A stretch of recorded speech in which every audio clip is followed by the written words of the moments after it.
A millionaire goes to the hospital. A nurse announces that a patient urgently needs B-negative blood. He volunteers to donate. But when he enters the room, he is shocked to see his ex giving birth to twins, the same woman he betrayed 9 months ago. He had no idea she was pregnant. Hi, my most respected, cherished, and unshakably loved family. Welcome home to Mr. Peter Stories. Each one of you holds a place in my heart that words often fail to describe. Because of your love and loyalty, we've grown to 23,000 strong. This is not just a number. It's 23,000 stories, 23,000 hearts, and one family I will forever honor. But lately, I felt something missing. Not your loyalty, but your voice. Why should I always ask for your likes and comments? If your heart is still here, let it speak without needing permission. I'm not angry. I care too much for that. But please, if you're still walking with me, if you still carry this bond, stand tall and say it proudly in the comments, I am here. And now, allow me to offer a prayer that comes straight from my soul to yours. May your hands never lack comfort. May your home always echo with peace. May your quiet prayers be heard even when no one else is listening. May love stay close to you, and may your name be spoken with honor wherever life takes you. May your days be steady, your nights gentle, and your heart always feel safe. You are not just part of this journey, you are the journey. And if you feel that too, say it with love. I am here. The elevator doors slid open with a mechanical whisper, revealing the sterile white corridors of Mercy General Hospital's executive floor. Matt Hughes stepped out, his Italian leather shoes silent against the polished linoleum as he made his way toward Dr. Peterson's office. At 32, he carried himself with the confident stride of a man who had built a tech empire from nothing. But today, something felt different, heavier. 9 months. It had been exactly 9 months since he'd last walked these halls, and the antiseptic smell triggered memories he'd buried under 18-hour workdays and enough charitable donations to fund a small country. His annual executive physical was a routine he'd maintained religiously since his company went public. Partly for insurance purposes, mostly because his board insisted their CEO stay healthy enough to make them richer. Mr. Hughes, Dr. Peterson's nurse smiled as he approached the reception desk. Right on time. The doctor will see you shortly. Matt nodded, settling into one of the plush leather chairs in the waiting area. Through the floor-to-ceiling windows, Seattle's skyline stretched. Endlessly raindrops racing down the glass like tears he refused to shed. He pulled out his phone, scrolling through emails about quarterly projections and merger negotiations. Anything to keep his mind from wandering to thoughts of dark skin, gentle hands, and the way someone used to laugh at his terrible jokes. Mr. Hughes? Dr. Peterson appeared in the doorway, clipboard in hand. Let's get started.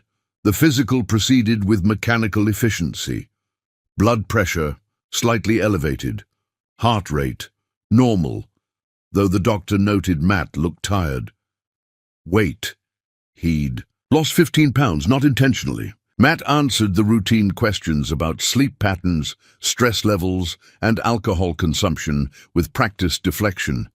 He'd become an expert at avoiding conversations about anything that mattered. Everything looks good, Dr. Peterson concluded, as Matt buttoned his shirt.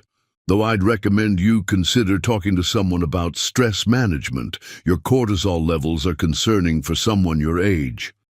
Matt was sliding his arms into his suit jacket when the hospital's intercom crackled. To life with urgent static. Code Blue, maternity ward. We have an emergency need for B-negative blood. Any available B-negative donors, please report to the maternity ward immediately. Repeat, urgent need for B-negative blood in maternity. Dr. Peterson glanced at Matt's chart. You're B-negative, aren't you? Been donating since college, if I remember. Correctly! Matt froze, one arm halfway through his jacket sleeve. B-negative, the rarest blood type, shared by less than 2% of the population.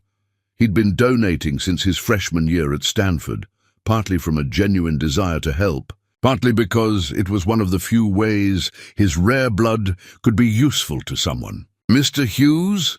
"Yes," Matt said slowly, pulling his jacket on completely. "I'm B negative. They really need you down there. Maternity emergencies." Dr. Peterson shook his head. "Time is everything." Without another word, Matt was moving. He didn't think about why his feet carried him so quickly toward the elevator, didn't question the sudden urgency that made his chest tight. Someone needed help. Someone with his blood type. It was simple math, simple human decency. The elevator ride to the maternity ward felt endless. Matt watched the floor numbers climb. 12, 13, 14, 15. His reflection stared back at him from the polished steel doors. Dark hair, slightly mussed from the examination. Grey eyes that people often called calculating, but which his mother had once described as sad. A face that had graced the cover of Forbes twice, but never looked quite right to him in photographs. The maternity ward was chaos, wrapped in controlled medical precision. Nurses moved with practiced urgency, their scrubs a rainbow of colors against the pale walls. Matt approached the nurses' station, his presence immediately commanding attention in the way money and authority always did.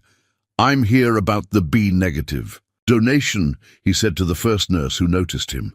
"Thank God," she breathed, relief washing over her features. "Room 302. They're prepping for an emergency C-section. Mother and babies are in distress." Babies. Plural. Matt felt something cold settle in his stomach, but he pushed it aside. Coincidences happened. B negative blood was rare. He was simply being useful. He followed the nurse down a corridor that smelled of disinfectant and hope, past rooms where new families were beginning their stories and others where difficult endings were being written. Room 302 was at the end of the hall, its door partially open, revealing a controlled storm of medical activity. "Right through here," the nurse instructed, leading him toward what he assumed was a prep room for donation. "The patient is in active labor, but there are complications. We need to be ready for anything." Matt nodded, rolling up his sleeve as they walked. He'd done this dozens of times before. Simple procedure, needle in, blood out, save a life. Go. Home.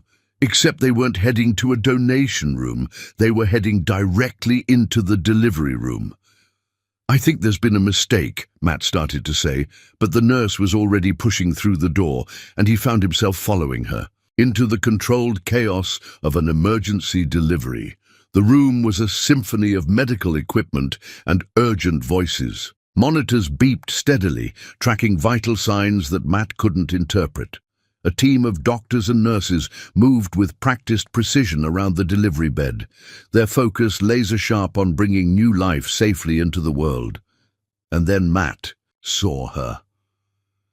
Nancy Nichols lay in the center of it all, her dark skin glistening with perspiration, her hair pulled back in a surgical cap, her face contorted with pain and effort.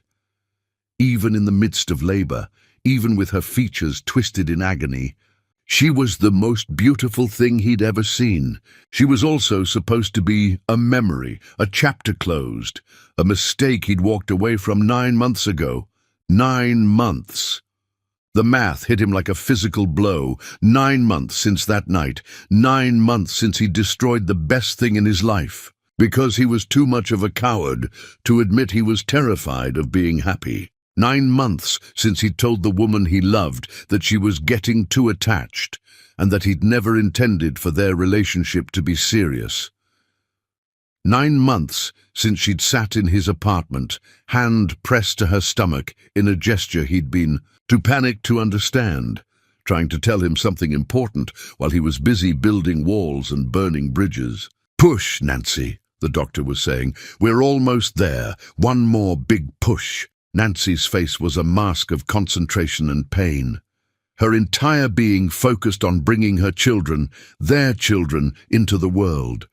She hadn't seen him yet, standing, frozen in the doorway, like a man watching his entire world shift on its axis.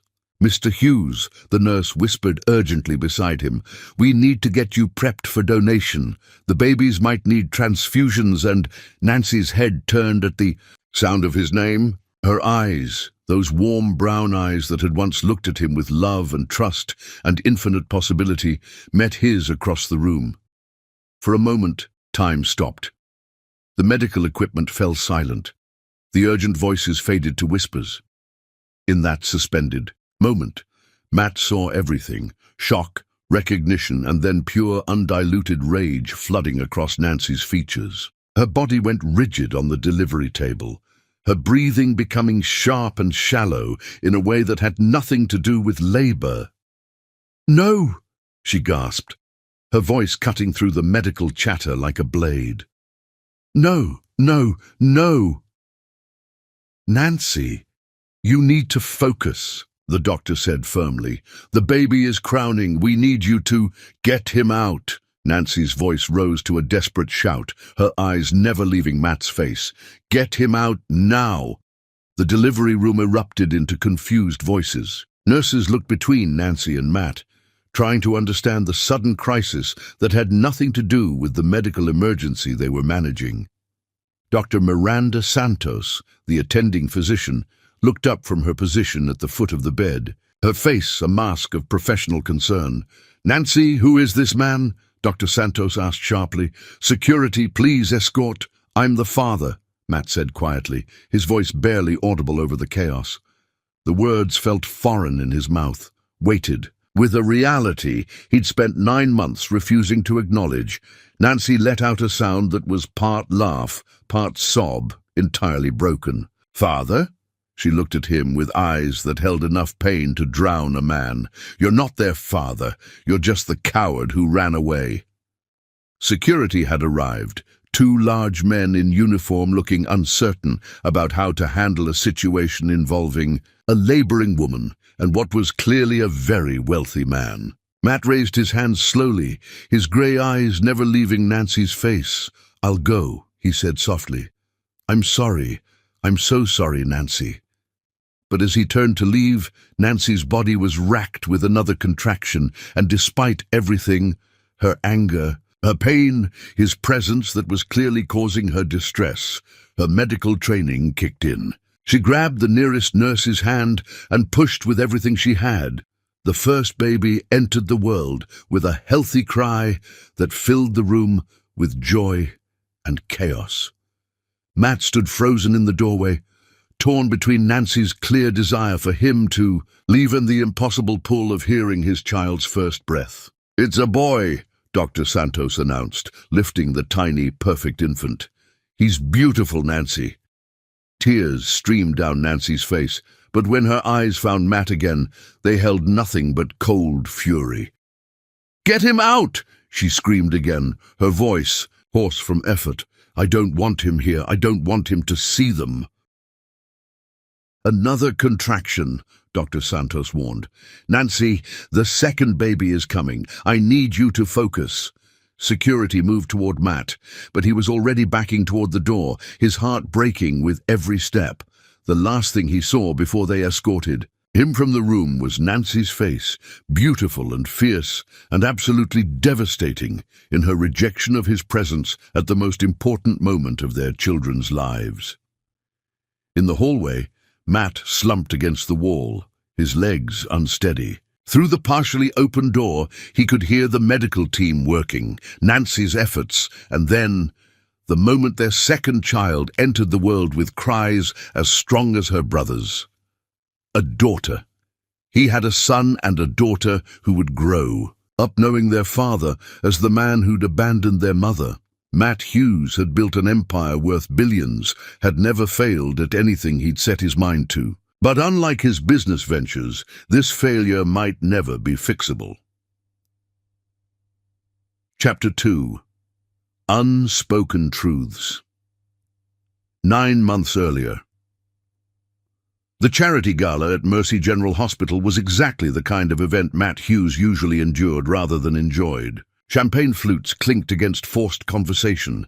Wealthy donors competed to see who could write the largest check, and everyone pretended their philanthropy wasn't primarily motivated by tax breaks and photo opportunities. Matt stood near the silent auction table, studying a vacation package to Tuscany he had no intention of bidding on when the accident happened. A server carrying a tray of champagne collided with a woman in navy scrubs who was clearly trying to slip through the crowd unnoticed. Glass shattered against the marble floor, and Matt watched as bubbling champagne soaked the front of the nurse's uniform. She stood frozen in mortification, surrounded by the wreckage of crystal and judgment. From Seattle's social elite, without thinking, Matt stepped forward. "My fault entirely," he announced loudly enough for nearby donors to hear. "I wasn't watching where I was going." The nurse looked up at him with dark brown eyes that held surprise and gratitude in equal measure. She was beautiful in a way that made his chest tight, natural, unguarded, with skin the color of warm honey and hair pulled back in a practical bun that somehow made her cheekbones look sculpted. When she smiled, something shifted inside him that he'd never experienced at any of these vapid social functions. "You don't have to do that," she said softly, her voice carrying a slight tremor. "I was the one not paying attention."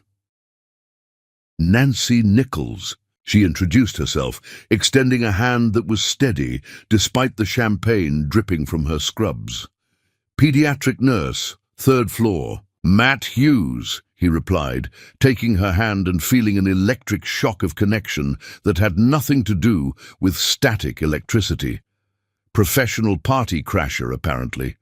Her laugh was genuine, musical, and completely at odds with the pretentious atmosphere surrounding them. "Are you really going to take the blame for my clumsiness?" "Absolutely. I have an image to maintain as Seattle's most philanthropically clumsy millionaire." The words came out easier than they ever had at these events, natural and unguarded in a way that surprised him. Nancy studied his face, as if she could see straight through the facade he'd perfected over years of networking and deal-making. "You're serious. Dead serious. In fact, I insist on replacing your uniform and probably buying you dinner as an apology for my egregious sidewalk navigation skills." That was how it started. Not with grand gestures or calculated charm, but with champagne-soaked scrubs and a woman who saw right through him. Their first date ended up at a 24-hour diner, sharing pie while Nancy told him stories about her young patients. 8-year-old Marcus, who wore his superhero cape during chemo. 5-year-old Sophie, who drew pictures of her favorite nurses. "You love them," Matt observed, watching Nancy's face light up. "They're everything," Nancy replied. "Pure resilience, pure hope.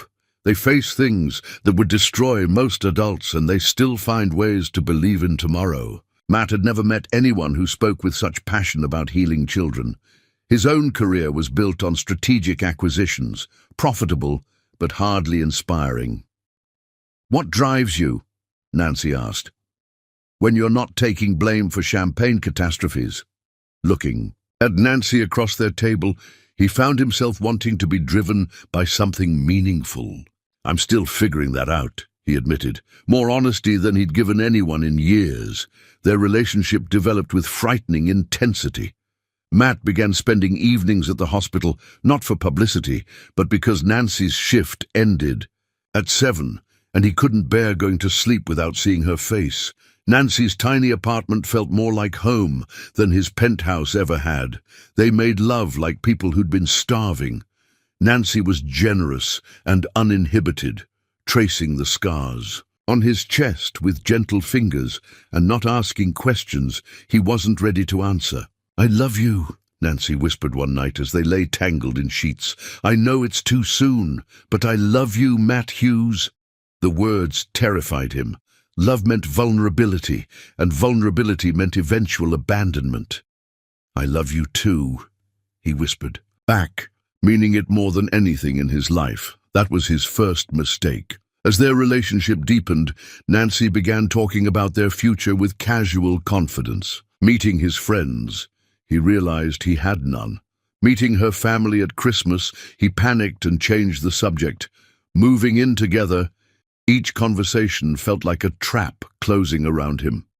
Nancy spoke about when we and our plans, with the assumption that someday actually existed. Matt began having nightmares about waking up to find her gone, leaving nothing but a note explaining she'd realized she could do better. The breaking point came on a Tuesday in March. Nancy had made dinner, real dinner with candles and wine. Matt arrived late from a business meeting, irritated from dealing with investors. "How was your day?"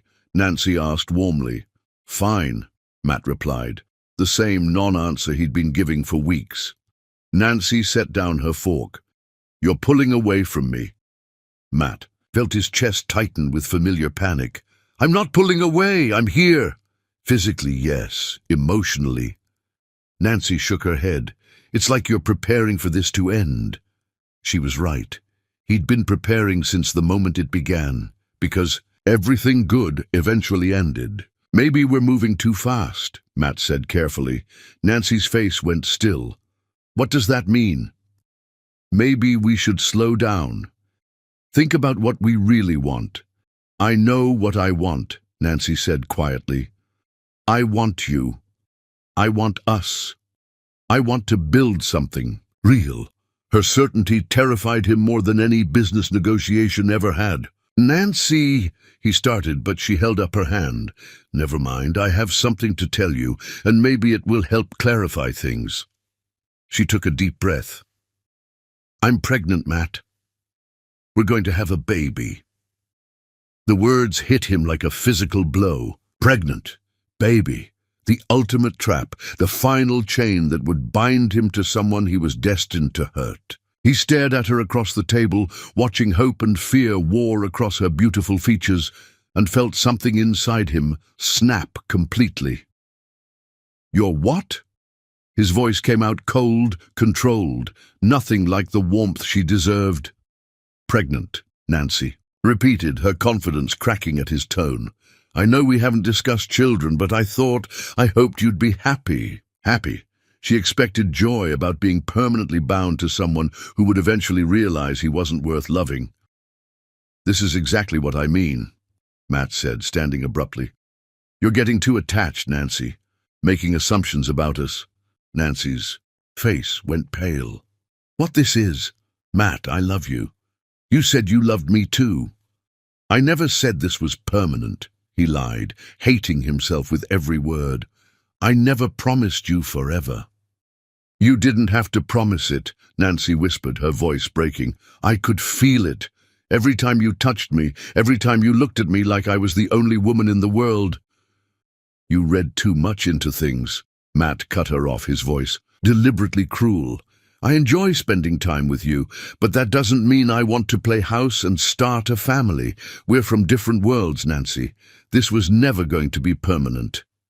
Nancy stood slowly, her hand unconsciously moving to her still flat stomach. "Different worlds," she repeated, as if testing the words for truth. "You mean I'm not good enough for you?" "That's not what I said. It's what you meant." Nancy's eyes filled with tears, but her voice remained steady. "I'm good enough to sleep with, good enough to spend time with when you're bored, but not good enough to build a life with." "Don't make this harder than it needs to be," Matt said, the phrase feeling like acid on his tongue. We both knew this wasn't serious. Nancy stared at him for a long moment, and he watched as hurt transformed into something harder, more protective. "Get out, Nancy. Get out of my apartment. Get out of my life, and don't you dare come back here pretending you care when you've made it clear that you don't." Matt left that night and never came back. He told himself it was better this way. Cleaner. Nancy would realize she was better off without him, would find someone worthy of her love, and build the family she deserved with a man who wouldn't destroy everything he touched. What he didn't know was that Nancy had spent the next 3 months calling his office, leaving messages that were never returned. She'd tried to tell him about doctor's appointments and ultrasounds, and the day they'd learned they were having twins. His assistant, following his explicit instructions to handle all personal matters, had informed Nancy that Mr. Hughes was unavailable and would not be accepting any further contact. Present day. She tried to reach you, Sarah Nichols said, her voice sharp with accusation as she stood in the hospital waiting room. Nancy's older sister had arrived within an hour of the twins' birth, and she clearly held Matt personally responsible for every minute of pain her sister had endured. I didn't know, Matt said quietly, slumped in a plastic chair that had probably been designed by someone who'd never experienced real despair. I told my assistant to handle my personal calls, but you never thought she'd have something important to tell you? Like the fact that she was carrying your children. The words hit him like physical blows. She tried to tell me about the pregnancy? Multiple times. She called your office, sent letters to your company. Your assistant told her you weren't available for personal matters and that she should stop calling. Sarah's dark eyes, so similar to Nancy's but harder, more judgmental, bored into him. So she did. She stopped calling and decided to raise your children alone rather than beg for attention from a man who'd made it clear she wasn't worth his time. Matt closed his eyes, feeling the weight of his own stupidity crushing down on him.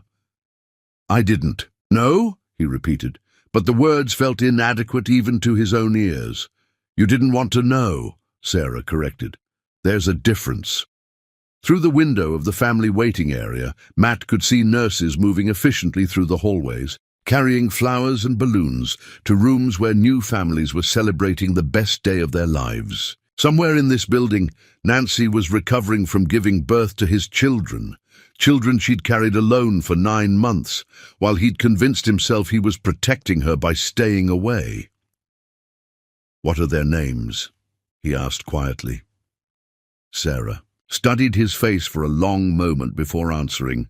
Thomas, Matthew, and Emma Grace. She gave them your name as their middle name, even after everything you put her through. Thomas Matthew. Emma Grace. His children had names, had taken their first breaths, had entered the world while he stood frozen in a doorway like a coward. Again, can I see them? Matt asked, though he already knew the answer from the way Sarah's expression hardened. Nancy was very clear about that. You're not to come near her or the babies. If you try, she'll call security. Matt nodded, accepting the judgment he'd earned. Will you tell her something for me? I'm not your messenger service. Please, Matt said, the words scraping his throat raw. Tell her I'm sorry. Tell her I know sorry isn't enough, but I need her to know that I never stopped. He stopped, unable to finish the sentence. Never stopped what? Loving her, Matt whispered. I never stopped loving her. I was just too much of a coward to stay and prove it. Sarah's expression softened slightly, but her voice remained firm. Love isn't something you feel, Mr. Hughes. It's something you do. And what you did was abandon my sister when she needed you most. With that devastating truth, Sarah walked away, leaving Matt alone in the waiting room with the weight of his failures and the echoing cries of children he might never get to hold. Chapter 3. First Rejection. The Hospital Confrontation. 3 days. Matt had spent 3 days pacing the halls of his penthouse, staring at his phone, drafting and deleting text messages he'd never send. 3 days of barely eating, not sleeping, and trying to process the reality that he was a father to twins he'd never held, children who bore his name but would grow up knowing him only as the man who'd abandoned their mother. The flowers had cost more than most people's cars, not because he thought money could fix what he'd broken, but because he didn't know how else to begin. 24 white roses, Nancy's favorites, though he doubted she'd remember that he'd ever paid attention to such details. The florist had wanted to include an elaborate arrangement with exotic blooms and gold accents, but Matt had insisted on simplicity. Nancy had always been beautiful in her naturalness. She didn't need gilding. The card had taken him 47 attempts to write. 47 crumpled pieces of expensive stationery scattered across his marble floor like white flags of surrender. In the end, he'd settled on something pathetically simple. For Thomas and Emma, please let me try to do better. Matt Mercy General Hospital felt different during afternoon visiting hours. The controlled chaos of emergency medicine gave way to a gentler rhythm.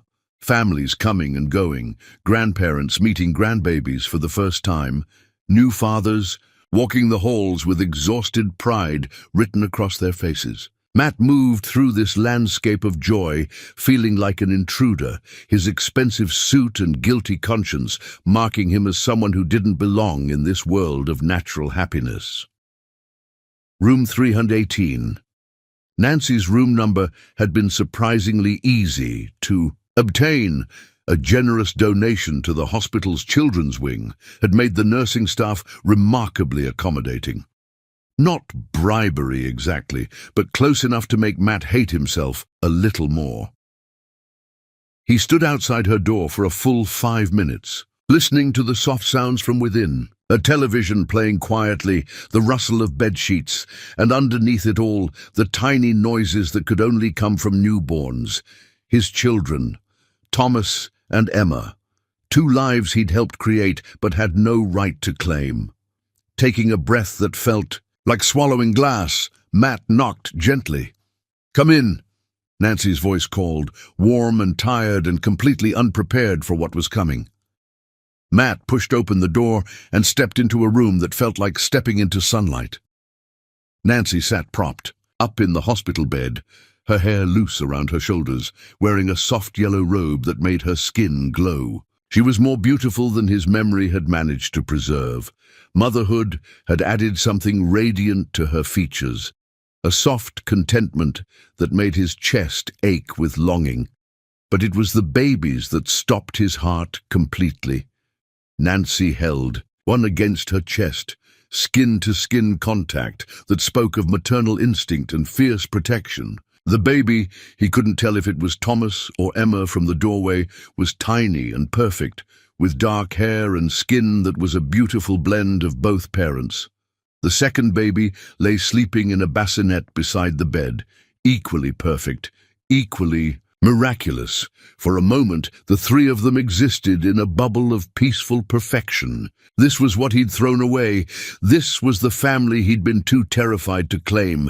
Then Nancy looked up and saw him. The transformation was immediate and devastating. The soft contentment vanished from her face, replaced by something hard and protective and utterly closed off. Her arms tightened around the baby she held, and her entire body went rigid with tension. "What are you doing here?" Her voice was quiet, controlled, but Matt could hear the edge of panic underneath. "I brought these for you," Matt said lamely, holding up the flowers like they were a peace offering instead of a pathetic gesture. "For the babies." Nancy stared at the roses for a long moment, something like pain flickering across her features before the protective mask returned. "You remember that I like white roses." "I remember everything about you," Matt said softly, taking a step closer. "Don't." Nancy's voice cracked like a whip. "Don't come closer, and don't stand there talking about remembering me. You remembered me enough to walk away." Matt stopped, his hands tightening around the flower stems. "Nancy, I know I have no right to be here, but—" "You're right. You don't have any right to be here." Nancy shifted the baby to her other arm, and Matt caught a glimpse of a tiny face, perfect features relaxed in sleep. "You want to see your children? Fine. Here they are." She gestured toward the bassinet with her free hand, then pulled back the blanket covering the baby she held. "Thomas and Emma Hughes Nichols. Take a good look, because it's the last time you'll see them without a court order."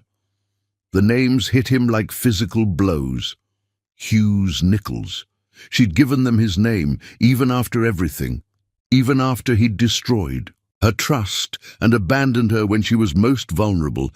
She'd still wanted their children to carry part of him with them. "They're beautiful," Matt whispered, his voice rough with emotion he couldn't contain. "They look like you. They look like themselves," Nancy corrected sharply. "And they're mine. I carried them for 9 months while you decided whether or not you wanted to be a father. I went to every appointment alone, felt every kick alone, went through labor alone. These are my children. Our children," Matt said quietly, and immediately realized it was the wrong thing to say. Nancy's eyes flashed with fury. "Our children? You think because you contributed DNA 9 months ago, you get to claim ownership?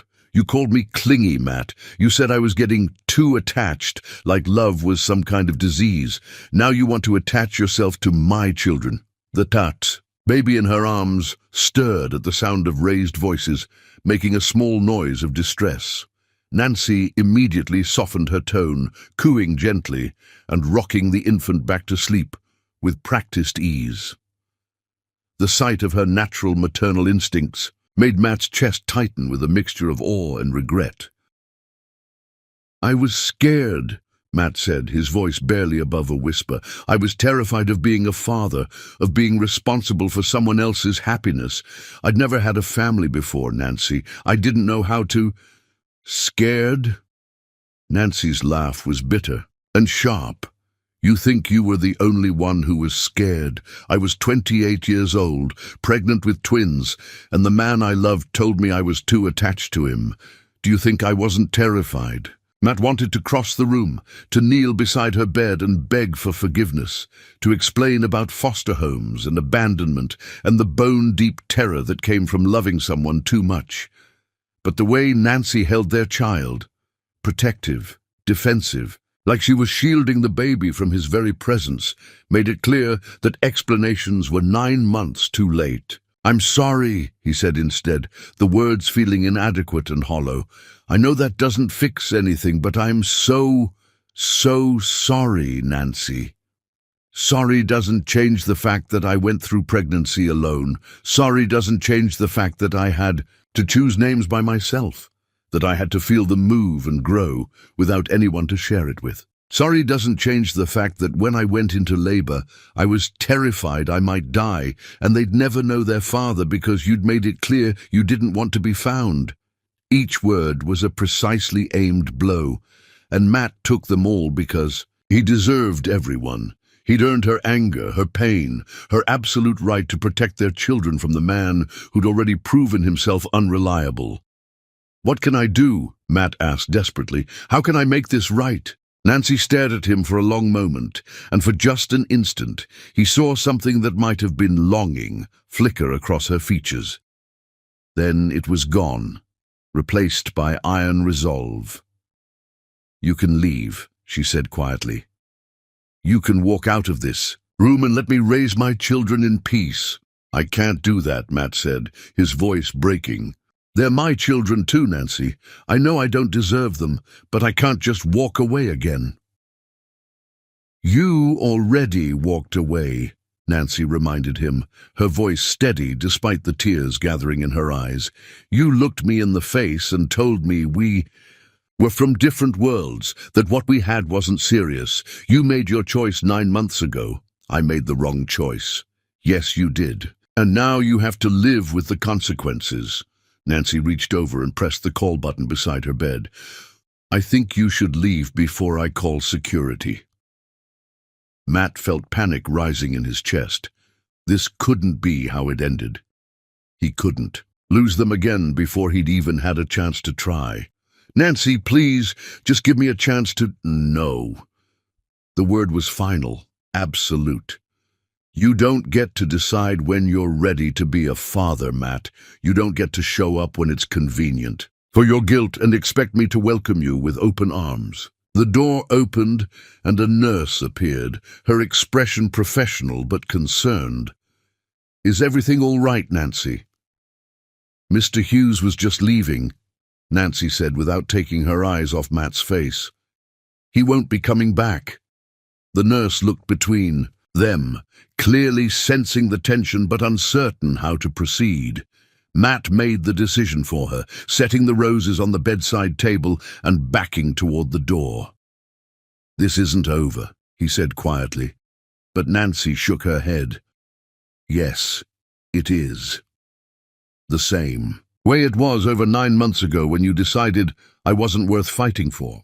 Her voice broke slightly on the last words, revealing the pain she was trying so hard to hide. "I won't let my children go through the same heartbreak you put me through.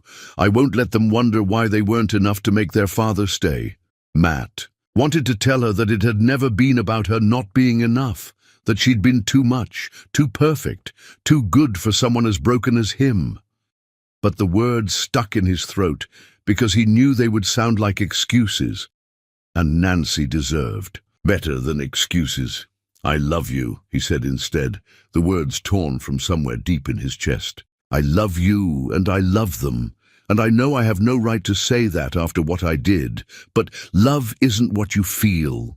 Nancy interrupted, unconsciously echoing her sister's words from 3 days earlier. "Love is what you do, and what you did was abandon us." Security appeared in the doorway, 2 large men who looked like they'd rather be anywhere else than escorting a grieving father away from his newborn children. Matt held up his hands in surrender. "I'll go," he said quietly. "But, Nancy, this isn't over. I'm going to find a way to make this right."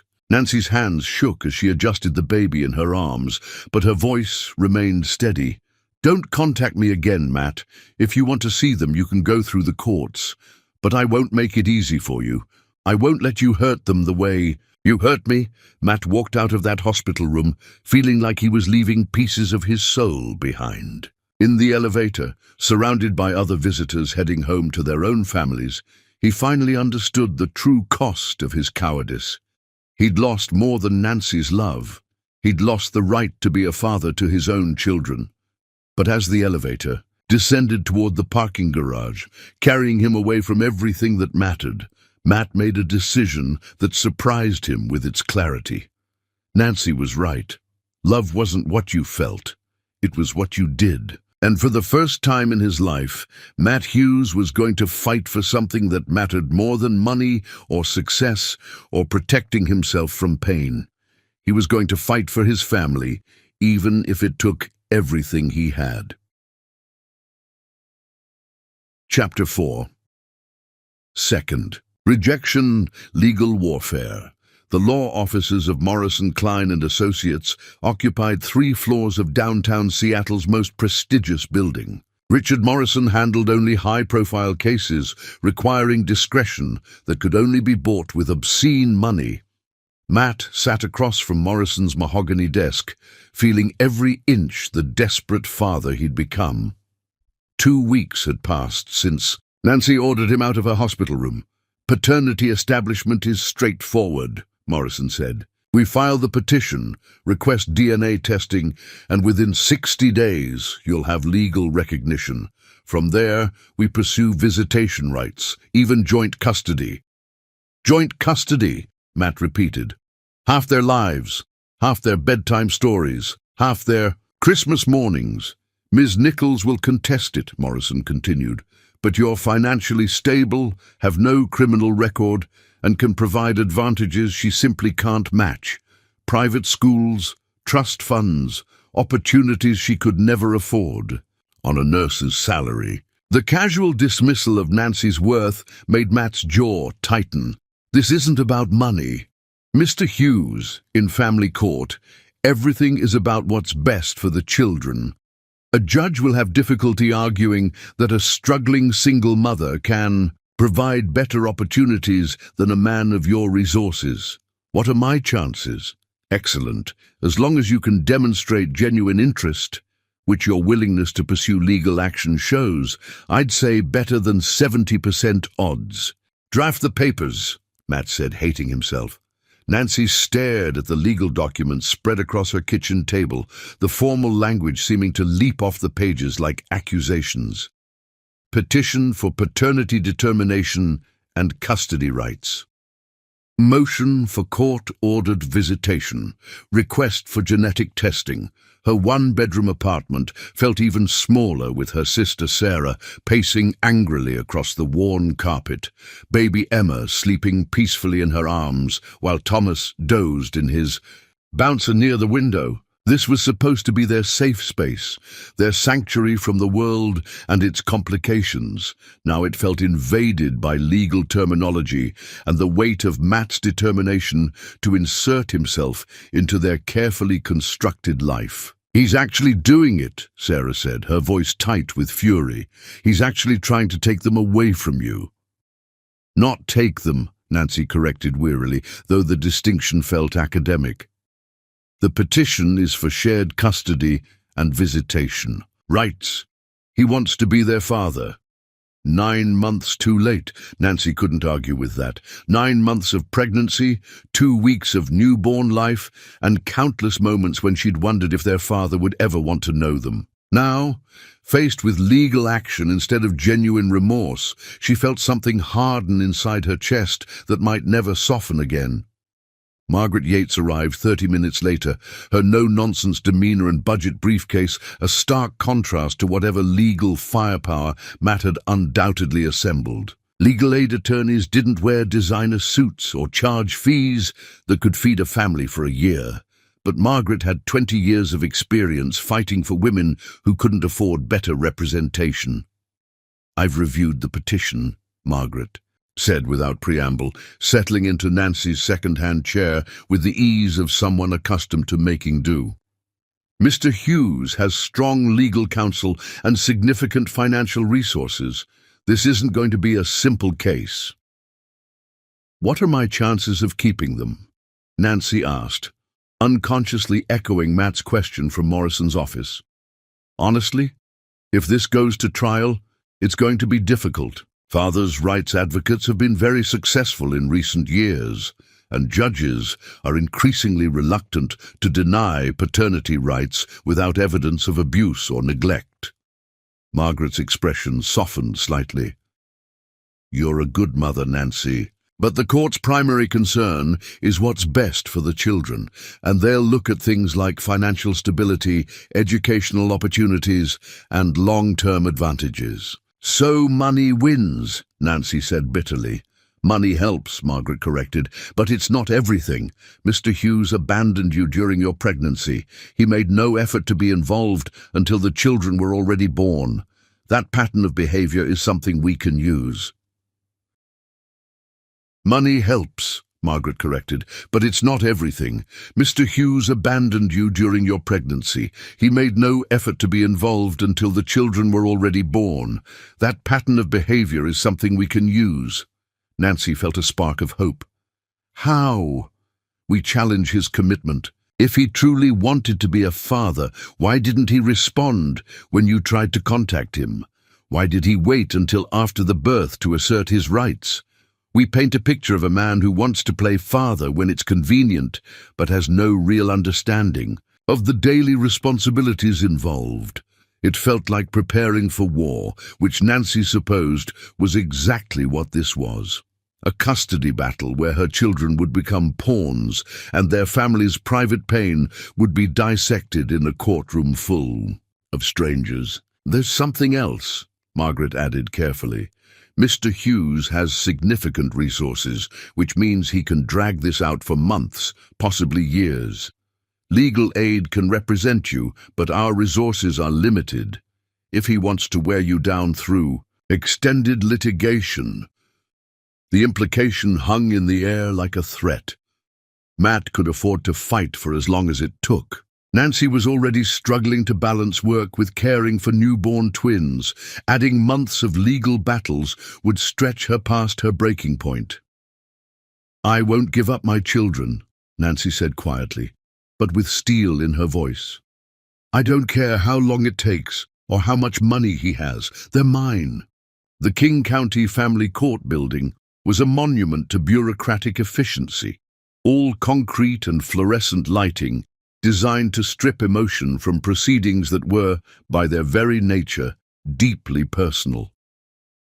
Nancy sat at the defendant's a table beside Margaret, trying to project calm while her heart hammered against her ribs. Across the aisle, Matt sat with his legal team, looking every inch the successful businessman in his perfectly tailored suit. This was the first time she'd seen him since the hospital, and the sight of him made her chest tight with memories she'd worked hard to bury. He'd lost weight, she noticed. His usually immaculate appearance showed signs of strain, shadows under his grey eyes, a tension in his shoulders that spoke of sleepless nights. Good, she thought viciously. Let him suffer a fraction of what she'd endured. All rise for the Honourable. Judge Patricia Chen, the bailiff announced, and the courtroom rustled to attention. Judge Chen was a slight woman in her 50s, with intelligent eyes and greying hair pulled back in a practical bun. She settled behind the bench with the efficient movements of someone accustomed to making decisions that would forever alter people's lives.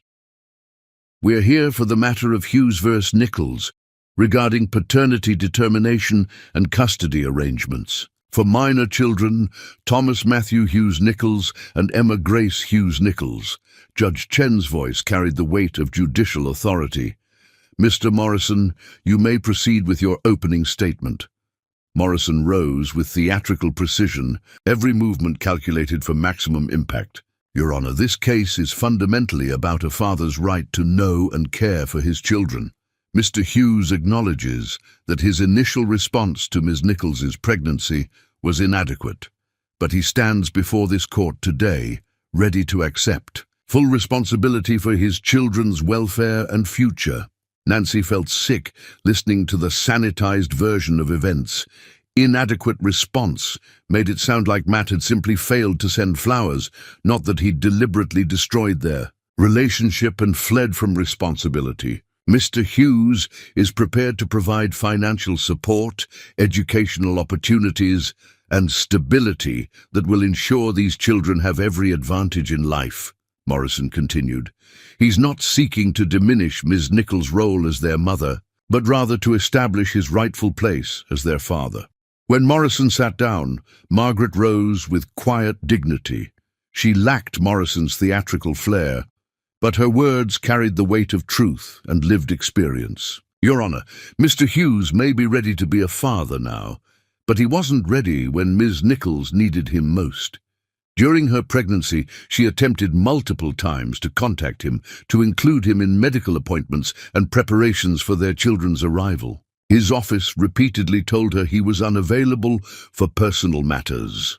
Nancy watched Matt's face as Margaret spoke, saw him flinch at the accurate description of his abandonment. Part of her felt a savage satisfaction at his obvious discomfort. Another part, buried deeper and fiercely suppressed, ached at the pain written across his features. This isn't a case about father's rights, Margaret continued. This is about a man who walked away from responsibility and now wants to claim the benefits of fatherhood without acknowledging the consequences of his abandonment. Ms. Nichols has been the sole provider, sole caregiver, and sole decision-maker for these children since conception.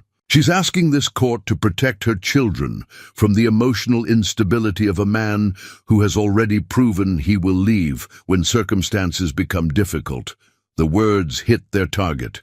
Matt's composure cracked slightly, his hands clenching. On the table in front of him, Nancy felt a fierce surge of pride in Margaret's unflinching defense. I'd like to call Ms. Nichols to the stand, Margaret announced. Walking to the witness stand felt like a death march. Nancy kept her eyes straight ahead, refusing to look at Matt as she passed his table. The bailiff swore her in with practiced efficiency, and Nancy settled into the witness chair with as much dignity as she could muster. Ms. Nichols, Margaret began gently, can you tell the court about your relationship with Mr. Hughes? We dated for 6 months, Nancy replied, her voice steady despite the emotional minefield she was navigating. I thought we were building something real together. He told me he loved me. When did you learn you were pregnant? In March. I was excited to tell him. I thought he'd be happy. Nancy's voice caught slightly on the last word, remembering that night and the hope that had been so brutally crushed. How did Mr. Hughes respond when you told him about the pregnancy? Nancy took a breath, forcing herself to remain clinical in her recounting. He told me I was getting too attached. He said he'd never intended for our relationship to be serious, that we were from different worlds. He broke up with me that night. Did you attempt to contact him after that? Yes, multiple times. I called his office, sent letters to his company. I wanted him to know about doctor's appointments, about the ultrasounds, about the day we learned we were having twins. Nancy's voice grew stronger as she spoke, fueled by righteous anger. His assistant told me repeatedly that Mr. Hughes was unavailable for personal matters and that I should stop calling. How did that make you feel? Morrison rose immediately. Objection, Your Honor. The witness's feelings are irrelevant to the legal determination of custody. Judge Chen considered for a moment. I'll allow it. The emotional impact of Mr. Hughes's actions is relevant to assessing his fitness as a parent. Nancy looked directly at Matt for the first time since entering the courtroom.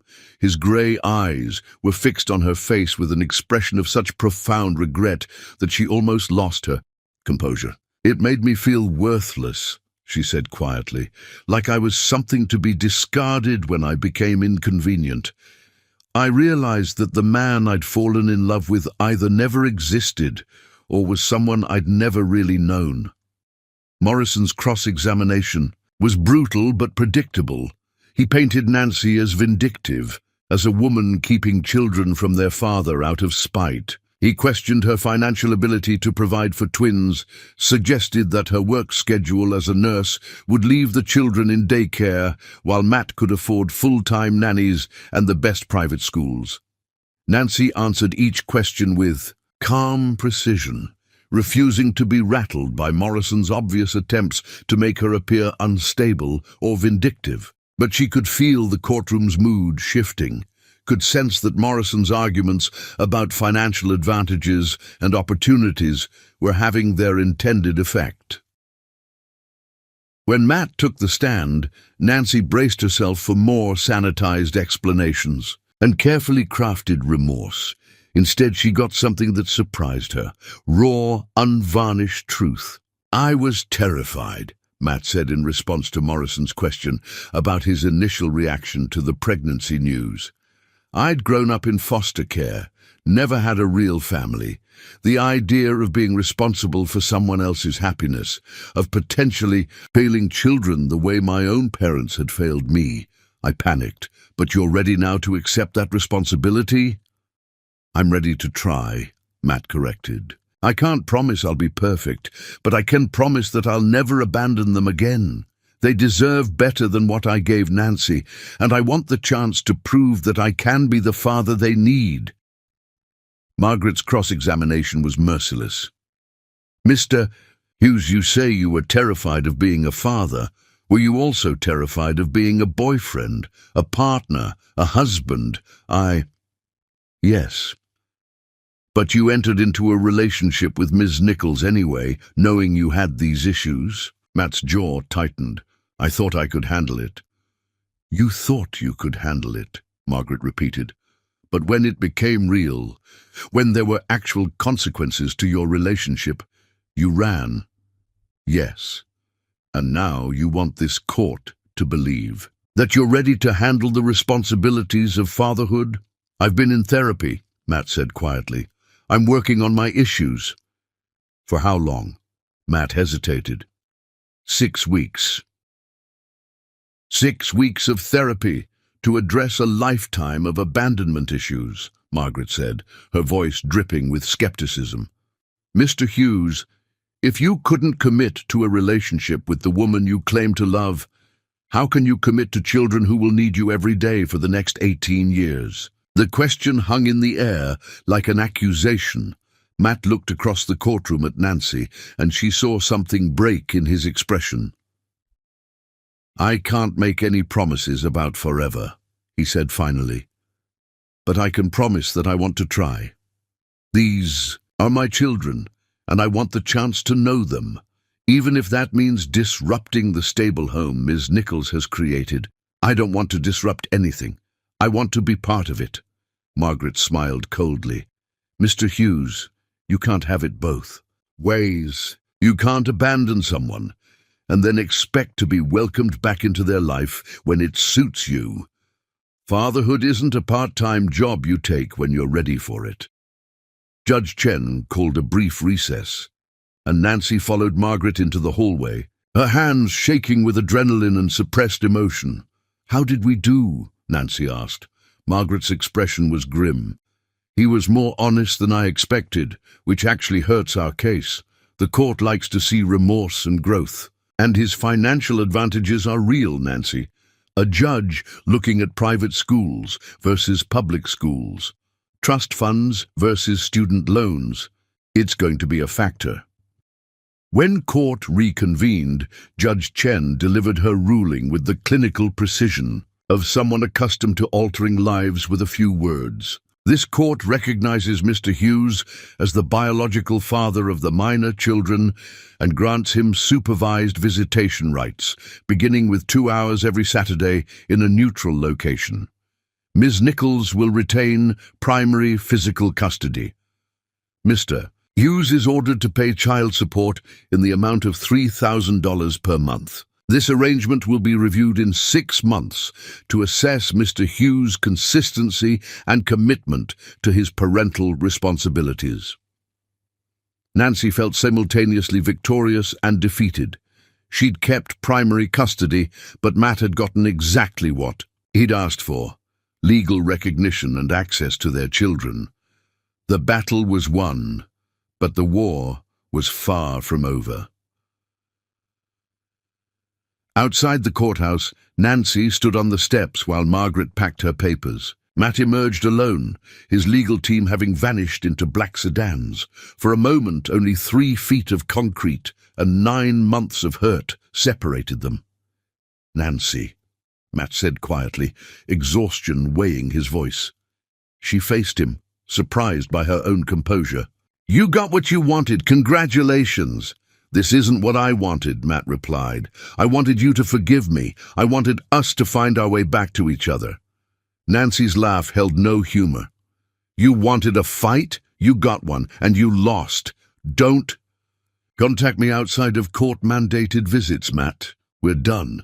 She walked away without looking back, leaving Matt alone on the courthouse steps. But even as she climbed into Sarah's car, Nancy couldn't shake the memory of broken pain in Matt's eyes when she'd delivered her final blow. Chapter 5. Third Rejection. The Volunteer Trap. 6 months of supervised visits had established a painful rhythm. Every Saturday at 10 a.m., Matt would spend 2 hours under Mrs. Patterson's watchful eye, then leave feeling like he'd touched something precious, only to have it snatched away. Thomas and Emma were growing with alarming speed, changing so rapidly that each week brought new milestones he was missing between their stilted encounters. The supervised visits were sterile affairs in a room that smelled like disinfectant and broken families. Mrs. Patterson observed every interaction while Matt tried to bond with children who remained essentially strangers. "They're beautiful children," Mrs. Patterson noted. "Well-adjusted, healthy, clearly well cared for. They seem comfortable with you, Mr. Hughes." Comfortable. Such a lukewarm assessment of what should have been the most important relationship of his life.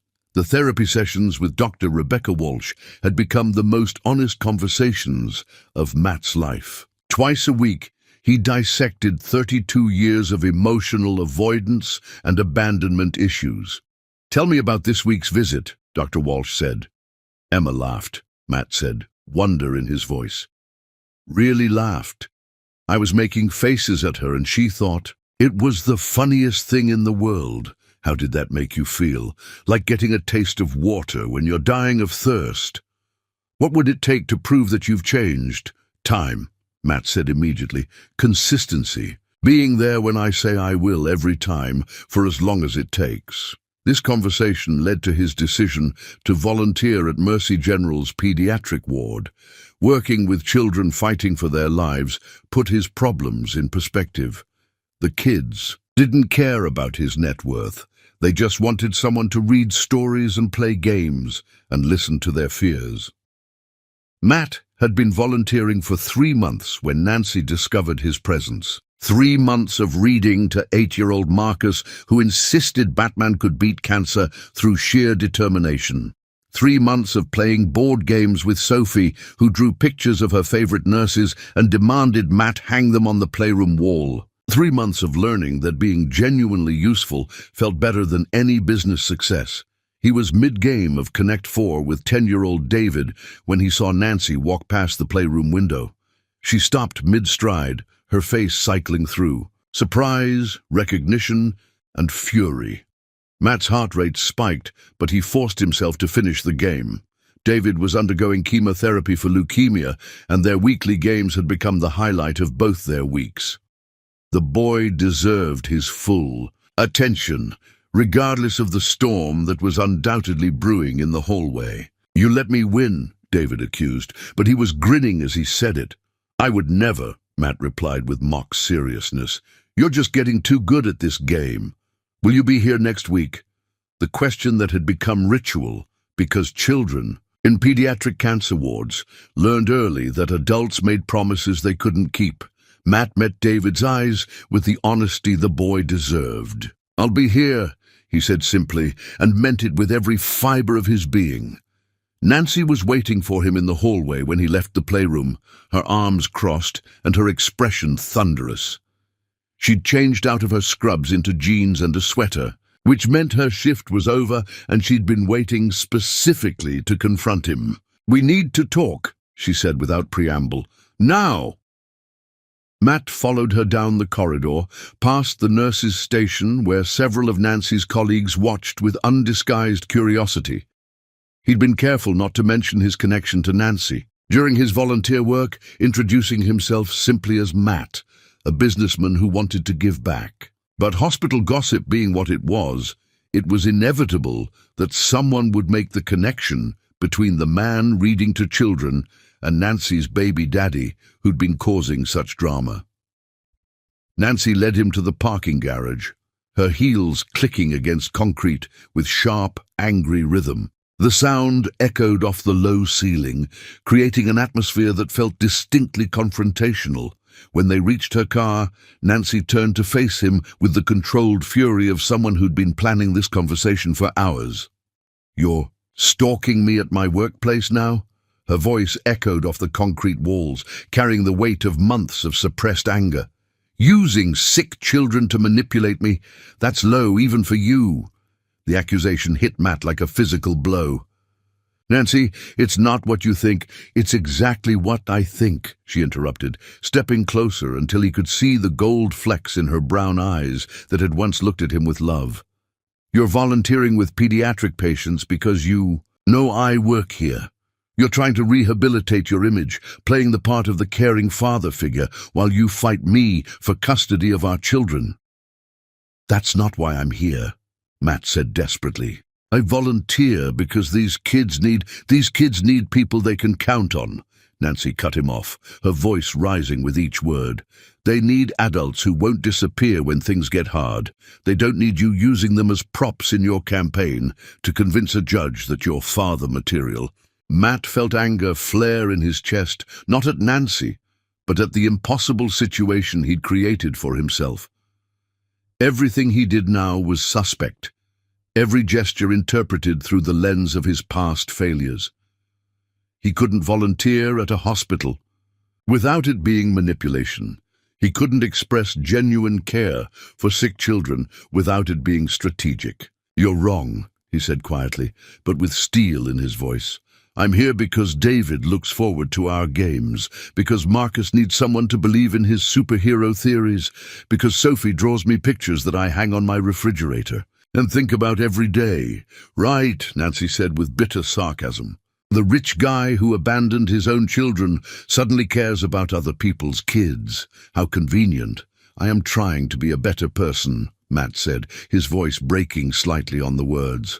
I'm trying to learn how to care about someone other than myself, but apparently even that is wrong in your eyes. Nancy laughed, but there was no humor in it. You want to know what's wrong? What's wrong is that you're trying to become the man I needed you to be 9 months too late. You're reading to sick children, while your own children see you for 2 hours a week under supervision. You're learning to be caring and consistent with everyone except the people who actually need you to be those things. The words hit their target with devastating precision. Matt felt something crack inside his chest, the careful composure he'd maintained for months finally beginning to crumble.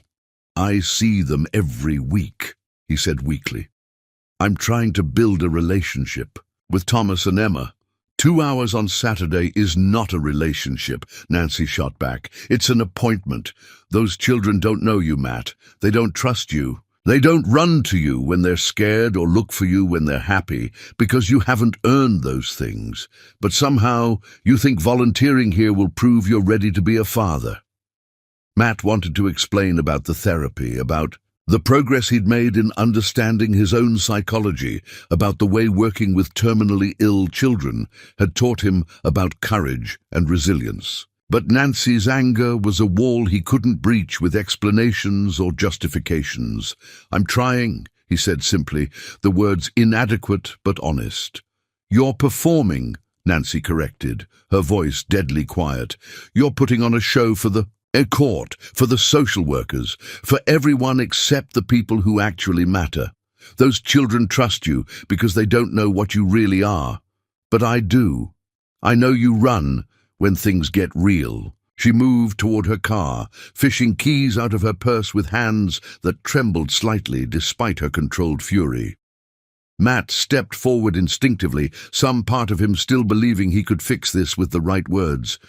Nancy, please, just let me explain. Explain what? She whirled to face him again, and Matt saw tears gathering in her eyes despite her anger. Explain how you couldn't commit to the woman you claimed to love, but you can commit to reading stories to cancer patients? Explain how you can show up consistently for children who aren't yours, but you couldn't show up for your own. The parking garage fell silent, except for the distant sound of traffic from the street above. Nancy stood beside her car, keys clutched. In her fist, looking every inch the warrior mother protecting her cubs from a threat they didn't understand. I love you, Matt said desperately, the words torn from somewhere deep in his chest. I love you and I love our children, and I know I've made terrible mistakes, but love, Nancy repeated, as if the word tasted bitter in her mouth. You keep using that word like it means something, like it excuses everything you've done. It doesn't excuse anything, Matt admitted, but it's real, Nancy. Whatever else you think about me, what I feel for you is real. Nancy stared at him for a long moment, and Matt saw something that might have been pain flicker across her features before the protective mask slipped back into place. Do you know what I see when I look at you? She asked quietly. I see a man who's very good at wanting things he can't have and very bad at fighting for things he can. You want to love me. You want to be a father to our children.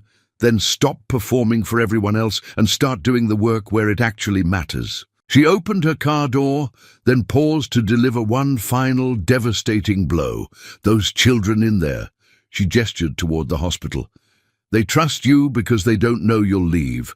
But Thomas and Emma will know because I'll make sure. They understand that love isn't something you feel. It's something you do every single day, even when it's hard. Especially when it's hard. Nancy got into her car and drove away, leaving Matt standing alone under the harsh fluorescent lights of the parking garage. Around him, the concrete walls seemed to close in, carrying the weight of everything he'd lost and might never regain. But even as he stood there, drowning in the wreckage of another failed attempt at connection, Matt's phone buzzed with a text. From the volunteer coordinator, David is asking if you're coming next week. The chemo isn't going well, and he could really use a friend. Matt stared at the message, torn between Nancy's accusation that he was performing and the genuine need of a 10-year-old boy who was fighting for his life. Maybe Nancy was right. Maybe everything he did now was tainted by his past failures, suspect because of his abandonment of her and their children. But David was expecting him. Marcus had asked him to bring a new Batman comic. Sophie was working on a drawing that she wanted to show him. For the first time since this nightmare began, Matt understood the difference between doing something because it would help him and doing something because it was right. Nancy might never forgive him for volunteering at her hospital. The court might never see it as genuine rather than strategic. But David needed him to show up next week. And for once in his life, Matt Hughes was going to be there for someone who needed him, regardless of whether it helped his own cause, even if it cost him everything else. Chapter 6. Fourth Rejection. The Custody Battle. The decision to file for joint custody came during a sleepless November night, 3 months after Nancy's parking garage confrontation. Matt had honored his commitment to David, Marcus, Sophie, and the other children, showing up every week, regardless of Nancy's accusations, but his own children remained strangers. Thomas and Emma were 8 months old now, developing personalities Matt could only glimpse during brief Saturday visits. Emma was cautious and observant, studying his face before gracing him with rare smiles. Thomas was outgoing, reaching for Matt's watch and giggling, but even his openness felt conditional. The breaking point came when Emma took her first steps during a visit. She'd been cruising along furniture when she suddenly let go and took 3 unsteady steps toward Matt before tumbling into his arms. The joy on her face, the pride in her achievement. It was everything Matt had dreamed of as a father, but Nancy would hear about those first steps secondhand from Mrs. Patterson's report. Emma would take first steps again at home, and Nancy would think she was witnessing a milestone when she was seeing a repeat performance. That night, Matt called Richard Morrison. "I want to file for joint custody," Matt said without preamble. "Matt, we've discussed this. Building slowly might be—" "My daughter took her first steps today," Matt interrupted. "And her mother wasn't there because we're trapped in this system where I'm treated like a criminal visiting my own children. Joint custody will be a battle. Ms. Nichols will fight this with everything she has." "Then we fight back," Matt said, his voice harder than he'd ever heard it. "I've done everything the court asked. It's time for my children to know their father as more than a Saturday stranger.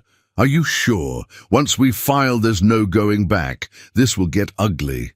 Matt thought about Emma's tentative steps, about Thomas's delighted giggle, about all the moments he was missing. "File the papers," he said. Nancy stared at the legal documents scattered across her kitchen table, her hands shaking with a mixture of rage and terror. Petition for modification of custody arrangement. Motion for joint physical custody. Request for overnight visitation. Overnight visitation. The thought of sending Thomas and Emma away for entire nights, of not being there if they cried or needed comfort, made Nancy's chest tight with panic. They were still babies, still nursing, still utterly dependent on the routines and security she'd worked so hard to establish. "He's actually doing this," Sarah said from across the table, her voice tight with disbelief. "After everything you said to him, he's actually trying to take them away from you." "Not take them," Nancy corrected automatically, though the distinction felt meaningless. Joint custody means they'd spend half their time with him, half their lives with a man they barely know. Margaret Yates spread the legal documents with grim efficiency, her expression more serious than Nancy had seen during their previous court battle. "This is more aggressive than I expected," Margaret admitted. "Morrison is requesting 50-50 custody, alternating weeks.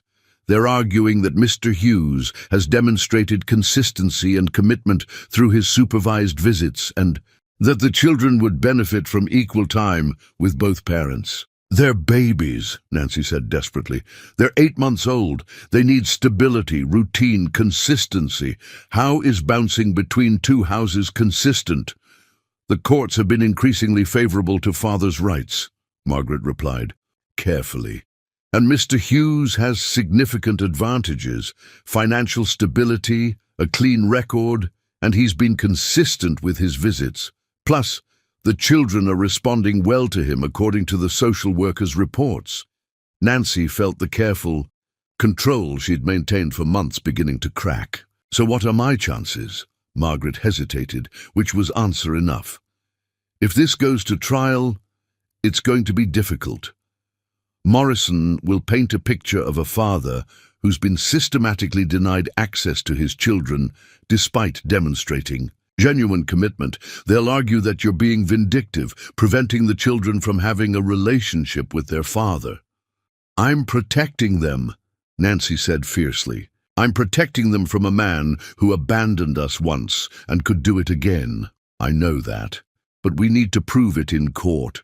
And that means exposing Mr. Hughes' pattern of abandonment in a way that will convince a judge that joint custody isn't in the children's best interests. Nancy felt trapped between impossible choices, fight and risk losing her children to a man who'd already proven his unreliability. Don't fight and hand them over voluntarily. Either way, Thomas and Emma would pay the price for their parents' failures. What do you need from me? Nancy asked quietly. Everything, Margaret replied. Every detail about your relationship, every promise he broke, every time he chose something else over you and the children. We need to build a case that shows a pattern of abandonment and instability that would make joint custody harmful to the children. The courtroom was packed for the custody hearing. Nancy sat beside Margaret, trying to project calm while her heart hammered. This time, the stakes felt impossibly higher. Not just visitation, but who would raise Thomas and Emma. Morrison rose with theatrical precision. Your Honor, over the past 8 months, Mr. Hughes has demonstrated unwavering commitment to his children. He has attended every scheduled visit, maintained support payments, and taken significant steps to address the personal issues that led to his initial absence. Morrison outlined Matt's therapy sessions, volunteer work, and complete compliance with court orders. Margaret rose for the defense, the uphill battle written in her posture. Your Honor, Mr. Hughes may have been consistent for 8 months, but consistency under court supervision is different from the daily reality of raising children. Ms. Nichols has been sole caregiver since birth, managing midnight feedings, illness, teething, every aspect of their care, while Mr. Hughes enjoyed scheduled, supervised playtime. The character witnesses Morrison called were devastating. Mrs. Patterson testified about Matt's growth as a father. Dr. Walsh spoke about his progress in therapy. Most damaging was Dr. Sarah Kim, a child psychologist.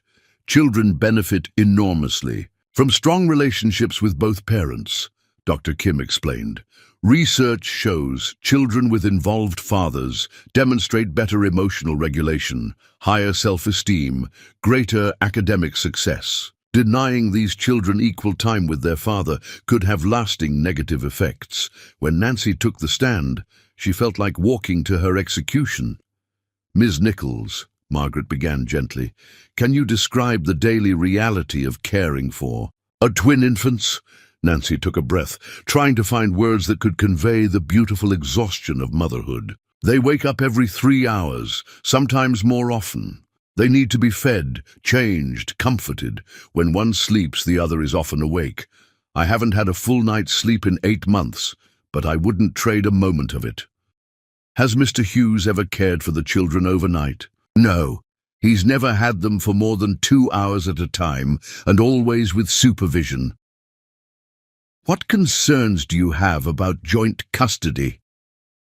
Nancy looked across the courtroom at Matt, who was watching her with an expression of such focused attention that it made her chest tight. Thomas and Emma know me. They know my voice, my smell, my touch. I'm their security, their comfort when they're scared or hurt. They don't have that same bond with their father because he hasn't been there for the daily moments that build trust. Morrison's cross-examination was brutal, but expected. He painted Nancy as overprotective, unwilling to allow the children to bond with their father, motivated by spite rather than their best interests. Miss Nichols, isn't it true that you've made no effort to facilitate a deeper relationship between Mr. Hughes and his children? I've followed every court order exactly as written, Nancy replied carefully. That's not what I asked. Have you made any effort to help your children bond with their father outside of the required visits? Nancy felt trapped. The honest answer was no. She'd done nothing to encourage a relationship between Matt and their children beyond what the court mandated.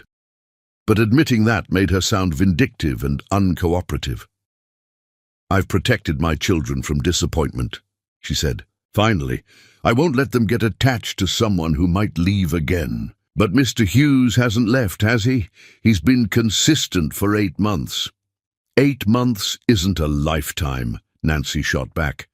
8 months isn't enough to prove that someone who abandoned me during pregnancy is ready to be a reliable father. When Matt took the stand, Nancy braced herself for the same carefully crafted remorse he'd shown during the first hearing. Instead, she got something that surprised her. Raw honesty that cut straight to the heart of their situation. I made the worst mistake of my life when I walked away from Nancy, Matt said, in response to Morrison's opening question. Not just because I hurt her, but because I robbed myself of months with my children that I can never get back. Are you prepared to take on the full responsibilities of joint custody? I'm prepared to try, Matt said, echoing his previous testimony. I've been learning everything I can about child development, about the specific needs of infants. I've baby-proofed my apartment, hired a nanny service for backup support, and rearranged my work schedule to accommodate their needs. Margaret's cross-examination focused on the same themes as before, but this time Matt's answers carried more weight because of his demonstrated consistency. Mr. Hughes, you say you're prepared to take on full responsibility. What happens when one of the children gets sick at 3 a.m, when they're teething and crying inconsolably, when you have a business crisis that demands your attention? The children come first, Matt said without hesitation. I've learned that from watching Nancy these past months. Whatever else is happening in my life, Thomas and Emma's needs come first, and if caring for them becomes overwhelming, if the reality doesn't match your expectations? Matt looked directly at Nancy as he answered, his grey eyes holding hers, with unmistakable sincerity. Then I figure it out. I get help, I learn, I adapt, but I don't run. I've learned the difference between being scared and being a coward, and I won't be a coward when it comes to my children. Judge Chen called a recess, and Nancy followed Margaret into the hallway, her legs unsteady with adrenaline and fear. How bad is it? Nancy asked, though she already knew the answer from Margaret's expression. Bad, Margaret admitted. He's been consistent, he's prepared, and the children respond well to him. Unless we can prove actual unfitness or danger, the court is likely to grant some form of expanded custody. When court reconvened, Judge Chen delivered her ruling with the clinical precision Nancy had come to dread. This court has considered all testimony and evidence presented. While Ms. Nichols has been an exemplary primary caregiver, the evidence shows that Mr. Hughes has demonstrated genuine commitment to his children and has taken significant steps to address the issues that led to his initial absence. Nancy felt the world tilting sideways as Judge Chen continued. However, given the children's young age and their established routine with Ms. Nichols, this court will implement a graduated custody schedule. Mr. Hughes will have overnight visitation every other weekend, expanding to alternating weeks when the children turn 18 months old. Ms. Nichols will retain primary physical custody, but both parents will share legal custody and decision-making responsibilities. Nancy barely heard the rest of the ruling through the roaring in her ears. Overnight visits, legal custody, decision-making responsibilities. She'd lost, not completely, but catastrophically enough that her world would never be the same. Outside the courthouse, Nancy stood on the steps while Margaret gathered her papers and prepared to leave. Matt emerged from the building with his legal team, but when he saw Nancy, he dismissed them with a gesture and walked toward her. "Nancy," he said quietly, and she could hear something that might have been regret in his voice. She turned to face him, surprised by the numbness that had replaced her earlier panic. "Congratulations, you got what you wanted." "This isn't what I wanted," Matt replied, echoing his words from 8 months earlier. "I wanted us to work together for the children's sake. I wanted to find a way to be a family, even if not the traditional kind." Nancy laughed, but it came out broken and sharp. "You wanted a fight, you got one, and you lost. I still have primary custody, and the children will still call me when they're scared in the middle of the night. You get weekends and every other holiday, but you don't get to be their real parent." The words were cruel, and Nancy knew it. But she was drowning in the reality of what had just happened, and cruelty felt like the only life preserver available. "They're my children too," Matt said quietly. "I know I haven't earned the right to be their father yet, but I'm going to keep trying until I do." Nancy stared at him, this man who'd destroyed her trust and was now systematically dismantling the life she'd built for their children. For a moment, she saw a flicker of the man she'd once loved.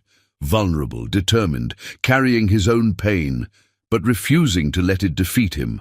Then the moment passed, and all she could see was the enemy who'd just won a battle she couldn't afford to lose.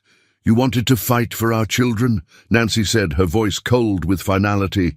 "Good, but understand this. Every day they spend with you, they'll know that you're the man who abandoned their mother when she needed you most. They'll know that you had to be forced by a court to be their father, and when they're old enough to choose, they'll choose the parent who was there from the beginning." She walked away without looking back, leaving Matt standing alone on the courthouse steps. But even as she climbed into Sarah's car, even as she told herself she'd fight this new arrangement every step of the way, Nancy couldn't shake the memory of the pain in Matt's eyes when she delivered her final blow. For the first time since this legal nightmare began, she wondered if maybe her need to protect her children was causing as much damage as the man she was trying to protect them from. Chapter 7. The Breaking Point. 8 months after the twins' birth, Matt's life had settled into a rhythm that felt simultaneously routine and heartbreaking. Every other Friday, he transformed his sterile penthouse into something resembling a home for 2 18-month-old children who remained beautiful, polite strangers. Thomas and Emma had learned his patterns. They knew he would read them stories in silly voices, that he had specific toys just for them, that he was the weekend father who tried too hard and smiled too much. But they didn't run to him when they fell down. They didn't seek his comfort when they were scared. When they cried, they asked for Mama with the heartbreaking certainty of children who knew exactly who their safe person was. And it wasn't the man who bought them expensive toys and lived in an apartment that felt more like a museum than a home. The overnight visits were exercises in careful choreography. Matt had hired Maria Santos, a nanny with 20 years of experience, to help during the children's stays. Not because he couldn't handle 2 toddlers alone, but because Thomas and Emma needed the security of someone who felt familiar when their world shifted every other weekend. "They're good children," Maria often told him, watching as Matt tried to coax Emma to eat her dinner or convince Thomas to play with something other than the cardboard box his expensive toys had come in. "But they don't know you yet. They're polite with you like you're a nice stranger. It takes time to feel like family." Time.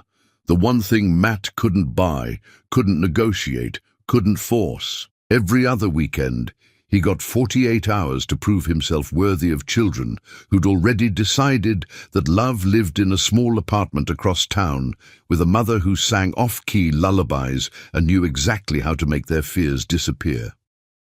His therapist sessions with Dr. Walsh had become exercises in brutal honesty about the impossible situation he'd created for himself. "Tell me about this weekend," Dr. Walsh said during their Tuesday session. Her patient attention focused on the man who'd learned to dissect his own failures with clinical precision. "Emma had a nightmare," Matt said, staring at his hands. "She woke up crying for Nancy, and nothing I did could comfort her. I tried reading to her, singing songs I'd heard Nancy sing, even calling Nancy to see if she could help over the phone. But Emma just kept crying for her mama, and I felt like an intruder in my own child's life. How did that make you feel?" Matt was quiet for a long moment, searching for words that could capture the devastating loneliness of being needed by children who didn't actually want you, like I was being punished for the rest of my life for one terrible decision, he said finally. "Like no matter what I do, how consistent I am, how much I love them, I'll always be the substitute parent. The one they tolerate because they have to, not the one they choose because they want to. Do you think that's Nancy's fault?" The question hung in the air like a challenge. Matt's first instinct was to say yes. Nancy could have made this easier, could have helped the children adjust, could have been less cold during their exchanges. But his months of therapy had taught him to look deeper than his initial reactions. "It's my fault," he admitted. "I created this situation when I walked away from Nancy during her pregnancy. Everything else, the legal battles, the children's confusion, their preference for their mother, is just the consequence of that original choice. What would it take to change the dynamic?" Matt laughed, but there was no humor in it. "A time machine, the ability to go back and be the man Nancy needed me to be from the beginning. Since time travel isn't available, what's the alternative?" "I don't know," Matt said honestly. "I keep showing up, keep trying, keep hoping that eventually Thomas and Emma will see me as more than the weekend obligation. But sometimes I think they'd be better off if I just disappeared again." Dr. Walsh leaned forward, slightly, her expression sharpening. "Do you really believe that?" "No," Matt said immediately, "but I think about it. When Emma cries for her mama and I can't comfort her. When Thomas asks when he gets to go home during our Saturday at the park. When they both light up when Nancy comes to pick them up in a way they never light up when they see me. I think about whether my presence in their lives is helping them or just making everyone miserable." It was this conversation that was replaying in Matt's head when his assistant burst into his office on a Thursday afternoon in December, her usually composed demeanor shattered by whatever news she was carrying.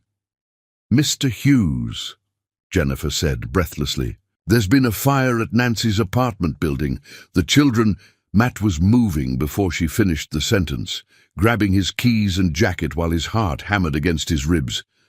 The drive to Nancy's neighborhood passed in a blur of traffic lights and worst-case scenarios. By the time he arrived at the scene, the fire department had the blaze under control, but the building's facade was blackened with smoke damage, and the parking lot was full of displaced residents clutching whatever belongings they'd managed to save.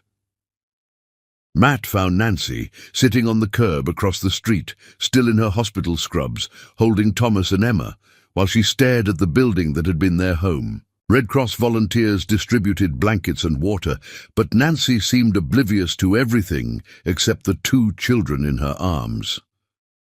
Matt approached slowly, afraid that his presence would somehow make this tragedy worse. When Nancy looked up and saw him, her face went through a rapid progression of emotions: surprise, wariness, and then something that looked dangerously close to relief. "How did you—" she started to ask. Jennifer saw it on the news, Matty explained quietly, kneeling on the pavement beside them. "Are you hurt? Are the children okay?" "We're fine," Nancy said automatically, but her voice shook as she said it. We got out in time. Everyone got out. But everything else, she gestured helplessly toward the building, and Matt could see smoke-damaged windows on what he knew was the third floor, where Nancy's small apartment had been their sanctuary. Thomas looked up at Matt with curious eyes, apparently unfazed by the chaos around them. "Dada," he said clearly, using the word Nancy had taught both children despite everything between them. "Fire truck." "I see it, buddy," Matt said softly, his heart breaking at the casual way his son included him in this moment of crisis. "Big red truck, right?" Emma was less interested in conversation, her face pressed against Nancy's shoulder with the exhausted surrender of a child who'd been through too much excitement for one day. But when she caught sight of Matt, she reached out one small hand toward him, a gesture of trust that felt like an unexpected gift. "Nancy," Matt said carefully. "I know you don't want my help, but don't," Nancy interrupted, but her voice lacked its usual sharp edge. "Just don't. I can't handle your pity on top of everything else."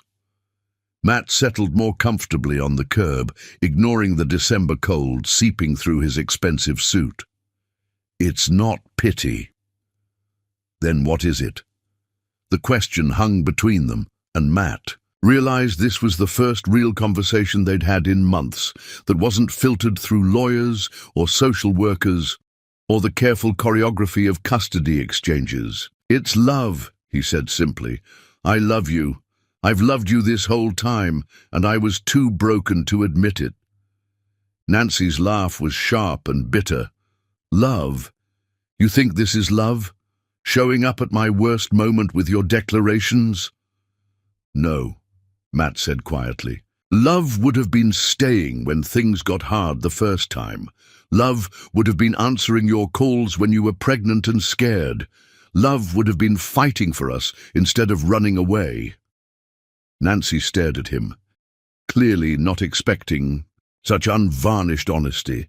Around them, the controlled chaos of the fire scene continued, firefighters checking for hotspots, Red Cross volunteers coordinating temporary housing, neighbors comforting each other over the shock of sudden displacement.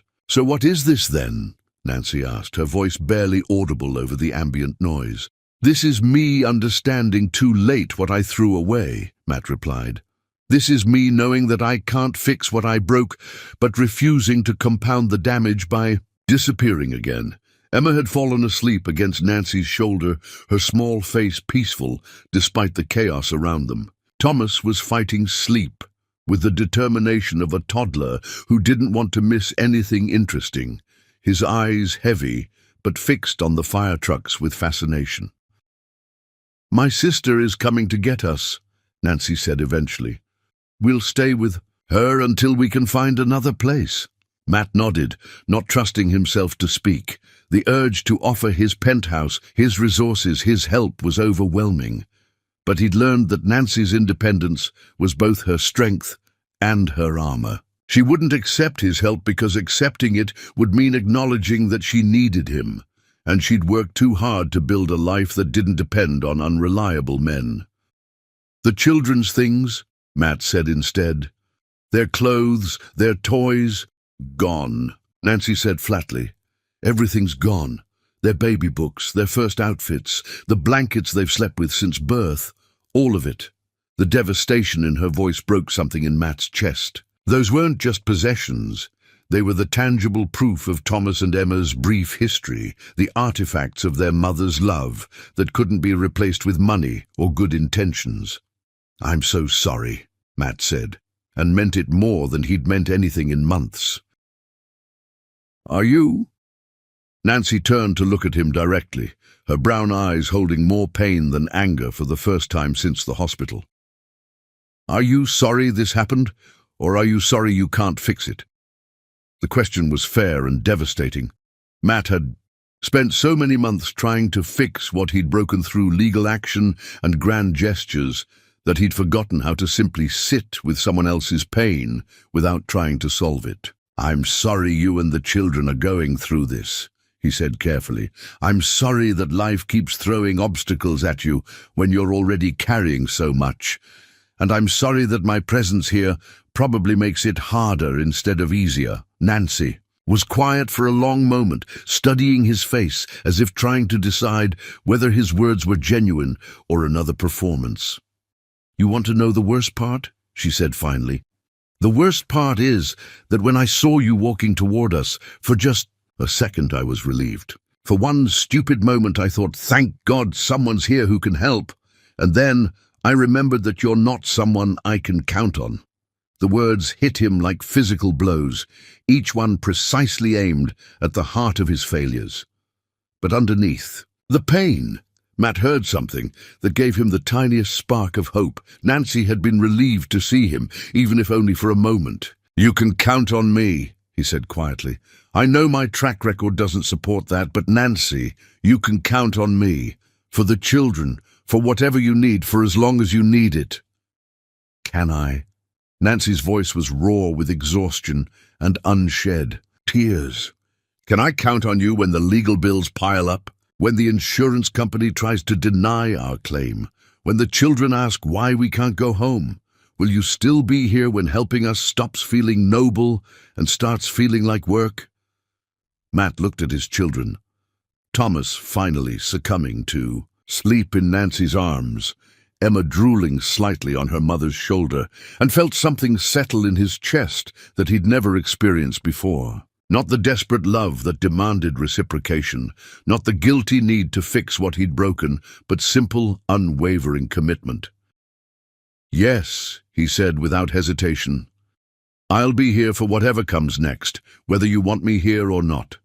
Not because I expect anything from you, not because I think it will earn me forgiveness, but because you're the mother of my children, and you shouldn't have to face this alone." Nancy stared at him for a long moment, and Matt saw her carefully constructed walls wavering slightly. "My sister is coming," she repeated, but with less conviction than before. "Okay," Matt said simply. "I'll wait with you until she gets here." And so they sat together on the curb as the December darkness fell around them, two people who'd loved each other and lost each other, holding the children who connected them permanently despite all the damage between them. For the first time in over a year, they weren't adversaries or co-parents managing a difficult arrangement. They were just two people who'd been through something terrible and were trying to figure out what came next. When Sarah arrived an hour later, she found them still sitting together, Thomas and Emma sleeping peacefully despite the chaos, their parents watching over them with the vigilant attention of people who understood that everything could change in an instant. "Nancy?" Sarah called, softly, and Nancy looked up with the dazed expression of someone emerging from shock. "Sarah," Nancy said, relief evident in her voice. "Thank you for coming." Matt stood as Sarah approached, prepared for the hostility that usually accompanied any interaction with Nancy's family. Instead, Sarah looked at him with something that might have been grudging respect. "You came," Sarah said simply. "Of course." "I came," Matt replied, carefully transferring a sleeping Thomas to Sarah's arms. "They're my children too." As Nancy gathered Emma and their few salvaged belongings, Matt hung back, uncertain whether his continued presence would be welcome or invasive. Nancy paused beside him as Sarah headed toward her car. "Thank you," Nancy said quietly, not quite meeting his eyes. "For staying, for not trying to fix everything, for just being here." "Always," Matt said, the word carrying the weight of a promise he finally understood how to keep. "Whatever you need, whenever you need it, I'll be here." Nancy nodded once, then walked away toward her sister's car and whatever temporary refuge they could provide. But for the first time since that awful night when he destroyed their relationship, Matt felt like maybe, just maybe, he'd taken a step toward becoming the man Nancy had needed him to be all along. Even if it was too late to save what they'd lost, maybe it wasn't too late to build something new from the ashes. Chapter 8. The Long Road Back. Matt didn't contact Nancy for 2 months after the fire, not because he didn't want to. Every instinct screamed at him to check on them, to offer help, to insert himself into their crisis. But Dr. Walsh had taught him the difference between supporting someone and overwhelming them. And Nancy had spent over a year building walls his good intentions had only reinforced. Instead, Matt channeled his energy into becoming the man he should have been from the beginning. Therapy sessions increased to 3 times a week, diving deeper into the abandonment patterns that had shaped 32 years of emotional avoidance. Dr. Walsh pushed him past comfortable insights into the messy work of actually changing behavioral patterns that had been decades in the making. "Tell me about the Al-Anon meeting," Dr. Walsh said during a particularly difficult session in January. Matt shifted uncomfortably in his chair. "It felt strange at first. I'm not an addict, and neither are my parents." But the abandonment patterns, they're similar. The way people leave when things get difficult, the way families break apart under pressure, listening to people talk about making amends, about the difference between saying sorry and actually changing, it felt relevant. The Al-Anon meetings had become Matt's most honest hour each week. Sitting in a circle of people who understood, loving someone unreliable, he learned about the damage inconsistency caused and the long road back to trustworthiness. "Step 9 is about making amends," shared Patricia, a woman whose husband had been sober for 5 years. "But real amends aren't about what we say, they're about how we live differently going forward." Matt had started making anonymous amends before he understood what he was doing. The Displaced Families Fund had grown quietly, helping not just Nancy's neighbors, but families across Seattle who'd lost homes to fires, floods, and economic disasters. He wasn't trying to buy forgiveness. He was learning what it meant to be useful to people who needed help without expecting anything in return. The volunteer work at the hospital continued, despite Nancy's accusations about his motives. David was in full remission now, a 13-year-old cancer survivor who still wanted to debate superhero movies. Marcus had started high school, his childhood battle with leukemia just a memory that made him more compassionate than most teenagers. Sophie was 8 now, and her artwork had evolved from stick figures to detailed portraits of the nurses who'd saved her life. "You keep coming back," Sophie observed during one of their art sessions. "Even when people are mean to you." Matt paused. In his coloring, Sophie had insisted he help with a particularly complex rainbow. "What do you mean?" "Some of the grown-ups think you're only here to make yourself feel better, but you keep reading to us, even when they whisper about you." The observation hit harder than any of Nancy's accusations. These children, fighting battles that would destroy most adults, had noticed his consistency when the people who mattered most to him saw only manipulation. "I keep coming back because you guys are worth it," Matt said simply. "Whatever anyone else thinks doesn't change that." When he finally contacted Nancy, it was through a letter delivered by Sarah, not because he was avoiding Nancy, but because he wanted his words to reach her without the pressure of immediate response. "Nancy, I'm not writing this to ask for anything or to try to convince you of anything. I'm writing because I need you to know that I understand now why you couldn't trust me to be a father to Thomas and Emma. I spent our entire relationship terrified that you would leave me, so I left first.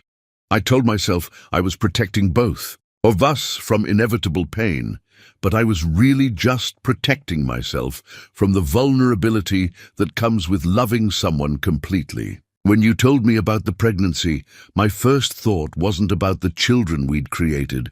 It was about how much it would hurt when you realized I wasn't worth staying for. I was wrong about everything. You weren't going to leave me. You were trying to build a life with me. And our children, they weren't a trap or a burden. They were a gift I was too broken to receive. I've been attending Al-Anon meetings, learning about the damage that emotional abandonment causes and the work it takes to become reliable. I understand now that change isn't about grand gestures or perfect words. It's about showing up consistently, especially when it's difficult. I can't promise I'll never be scared again, but I can promise I'll never run again. Not from you, not from our children, not from the work it takes to be worthy of the love you offered me. I'm not asking for forgiveness. I'm not asking for another chance. I'm simply telling you that I'm doing the work to become a better man, not because I expect it to change anything between us, but because Thomas and Emma deserve a father who has learned the difference between loving someone and being afraid of losing them. Whatever happens next, I want you to know that loving you was the best thing I ever did, even though I was too much of a coward to do it right the first time. Matt. Sarah had called him 3 days later. She read it, was all she said, but Matt heard something in her voice that might have been approval. How is she? How are the children? Tired. They're staying with me, which is crowded but manageable. Nancy's looking for a new apartment, but everything in her price range is either too small or too far from the hospital. Matt had bitten back the offer to help with housing costs. Nancy's independence wasn't just pride, it was survival. She'd learned not to depend on unreliable people, and his money couldn't buy his way back into the category of people she could count on. "Tell her," Matt started, then stopped. "Tell her I hope they find something good, and that if she ever needs anything, not money, just anything, she can call." "I'll tell her," Sarah said, and hung up. The business crisis hit in February, threatening to destroy everything Matt had built over the past decade. A key investor was pulling out, taking half their funding and leaving the company vulnerable to a hostile takeover. The old Matt would have thrown himself into 18-hour days, would have used the crisis as an excuse to avoid everything else in his life. Instead, Matt maintained his schedule.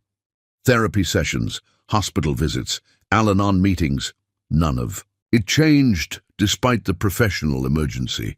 When his board demanded he cancel everything else to focus on saving the company, Matt had surprised himself with his response. "The company matters," he told them during an emergency meeting. "But it's not the only thing that matters.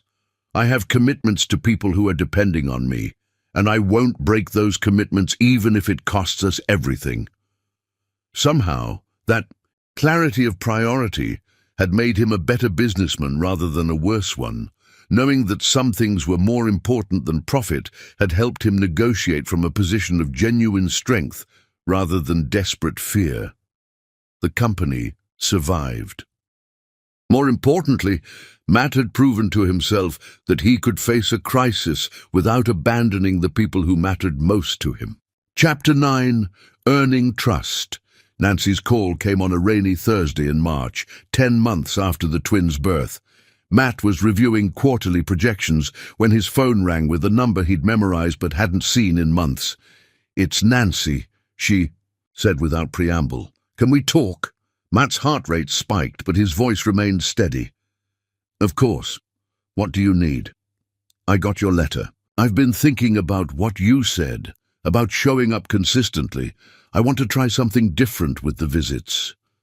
They met at the hospital's family room, neutral territory where Nancy felt comfortable and Matt felt appropriately humbled. Nancy looked tired but determined, her hair pulled back in the practical style he remembered from their early days together.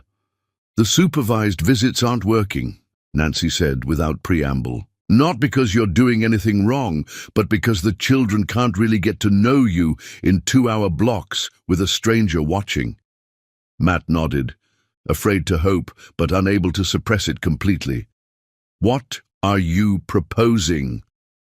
"Unsupervised visits, here at the hospital, in the playroom. 2 hours, twice a week to start. If it goes well—" Nancy paused, clearly struggling with the words. "If it goes well, we can talk about expanding it."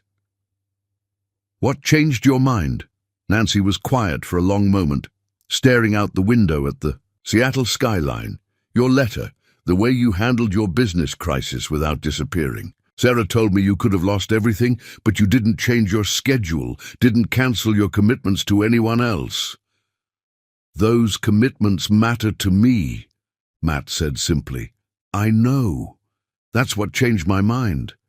The new visits were a revelation. Without Mrs. Patterson taking notes in the corner, without the artificial constraints of supervised visits, Matt finally got to see his children as they really were, rather than as they performed for strangers. Emma was cautious but curious, studying. Matt's face with serious brown eyes before accepting his offerings of books or toys. When she finally smiled at him, genuinely smiled, not the polite response of supervised visits, Matt felt something crack open in his chest that had been locked away for months. Thomas was pure energy, climbing on everything, chattering in his developing vocabulary, treating Matt's watch like the world's most fascinating object. When he fell and immediately looked to Matt for comfort rather than crying for Mama, Matt understood what it meant to be needed by his children. "Dada," Thomas said one afternoon, handing Matt a toy car with the casual confidence of a child who'd finally decided this particular adult was trustworthy. "Drive car?" "We can drive the car," Matt agreed, settling onto the floor beside his son. "Where should we go?" "Hospital," Thomas declared with toddler logic. "See Mama." The casual way Thomas included Matt in his world, the assumption that they would do things together, made Matt's throat tight with emotion he couldn't express. This was what he'd been fighting for, not legal rights or custody schedules, but the simple trust of children who were learning to love him. Nancy watched these interactions from across the playroom, and Matt could see something shifting in her expression. She was seeing him not as the man who'd abandoned her, but as the father he was becoming. The business crisis that had threatened his company in February was nothing compared to the personal crisis that hit in late April. A competitor launched a hostile takeover attempt, backed by investors who saw Matt's company as undervalued and vulnerable. The financial press was calling it the business story of the year, and Matt's lawyers were demanding 18-hour days to mount a defense. "You need to cancel everything else," his lead attorney insisted during an emergency meeting. "This is about survival. Everything else is secondary." Matt looked around the conference table at men in expensive suits who'd never had to choose between professional success and personal integrity. "No," he said quietly.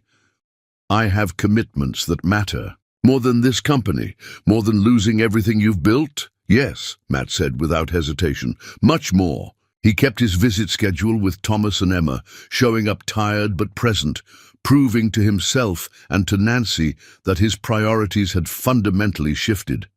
When Emma was sick with a stomach bug and couldn't keep anything down, Matt spent their entire visit holding her while she dozed fitfully against his chest, grateful to be useful in such a simple, fundamental way. "You didn't have to come today," Nancy observed, sitting beside him as Emma slept. "She's just going to sleep the whole time." "She needs to know I'll be here even when she's not at her best," Matt replied, adjusting Emma's position so she could sleep more comfortably. "Especially when she's not at her best." Nancy stared at him for a long moment, and Matt saw something that looked dangerously like the beginning of forgiveness flicker across her features. The takeover attempt failed, largely because Matt's focused leadership during the crisis had impressed investors and employees alike. But Matt barely noticed the professional victory because something much more important was happening in his personal life. Thomas and Emma were beginning to love him. Not just tolerate his presence or enjoy his visits, but actually love him with the uncomplicated affection of children who decided he was safe and reliable and worth their trust. It was during a particularly good visit in May, Thomas building block towers for Matt to knock down, while Emma crawled determinedly toward a toy just out of reach, that Nancy delivered the news that threatened to destroy everything Matt had worked to build. "I need to tell you something," Nancy said, her voice carefully neutral in the way that preceded devastating news. Matt looked up from the block tower Thomas had demolished with delighted giggles, his heart rate spiking with familiar panic. "I've been offered a job," Nancy continued, "head pediatric nurse at Seattle Children's Hospital. It's everything I've wanted professionally." Matt felt the blood drain from his face. "That's incredible, Nancy. You deserve that." "The position is in Boston." The words hit him like a physical blow. Boston, 3,000 miles away. Thomas and Emma would become holiday visitors if he was lucky. "It's a full relocation package," Nancy continued, watching his face carefully. "Amazing benefits, a chance for the twins to grow up somewhere beautiful, near the ocean, good schools, a fresh start for all of us." Matt felt the old panic rising, the urge to fight, to offer money, to use his resources to keep them in Seattle. But months of therapy had taught him to sit with discomfort rather than reacting from fear. "When do you need to decide?" he asked quietly. 2 weeks, Nancy replied. "I wanted to tell you first, before I made any decisions." Matt nodded, his heart breaking but his voice steady. "Thank you for telling me." They finished the visit in subdued, quiet Thomas and Emma, oblivious to the adult crisis unfolding around them. As Nancy gathered their things to leave, Matt made the hardest decision of his life. "Nancy," he said softly, "whatever you decide, I want you to know that I'll support it. If Boston is what's best for you and the children, then that's what matters."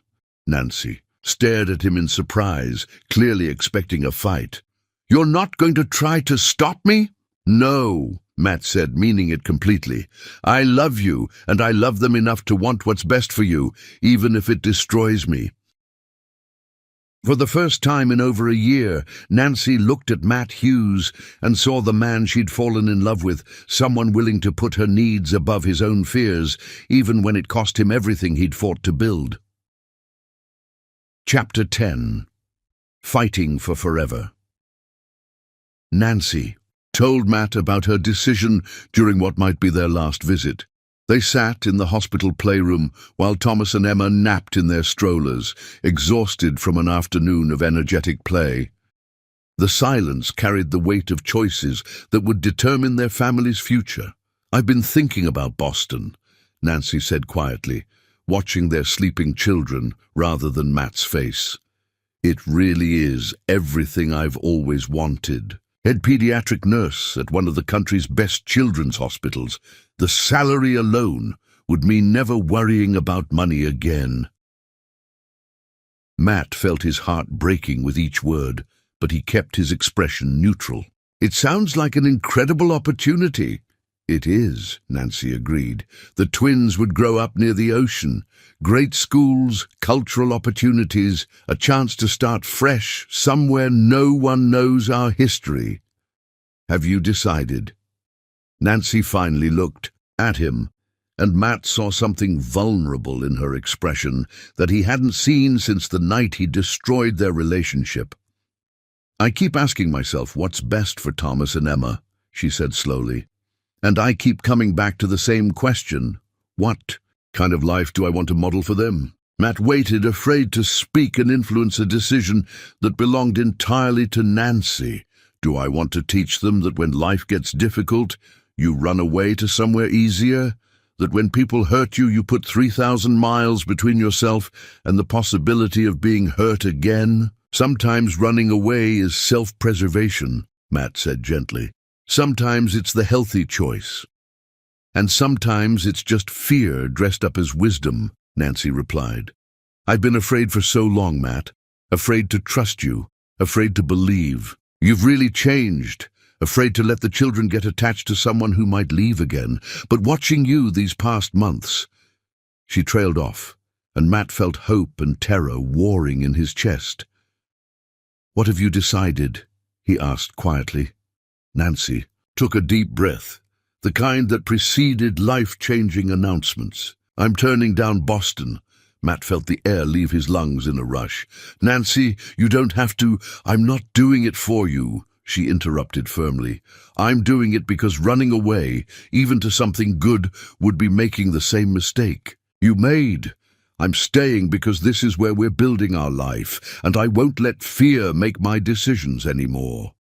The words hung between them like a bridge neither of them had expected to cross. Matt looked at Nancy, this incredible woman who'd raised their children alone and somehow found the courage to forgive him despite everything he'd done to earn her mistrust. "What does that mean for us?" Matt asked carefully. "I don't know," Nancy admitted, "but I think I'd like to find out if you're willing to try again, slowly, with rules and boundaries and the understanding that trust has to be rebuilt one day at a time." Matt felt tears gathering in his eyes, emotions too, big for the careful control he'd maintained for months. "Nancy, I would do anything for the chance to try again." "Not anything," Nancy corrected with a small smile. "Just the right things. Every day, even when it's hard. Especially when it's hard."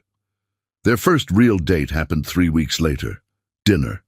At the same diner where they'd shared pie during their first relationship. Nancy looked beautiful in a simple blue dress that made her skin glow, but Matt could see the nervousness in her posture, the careful way she sat across from him like someone prepared to flee at the first sign of disappointment.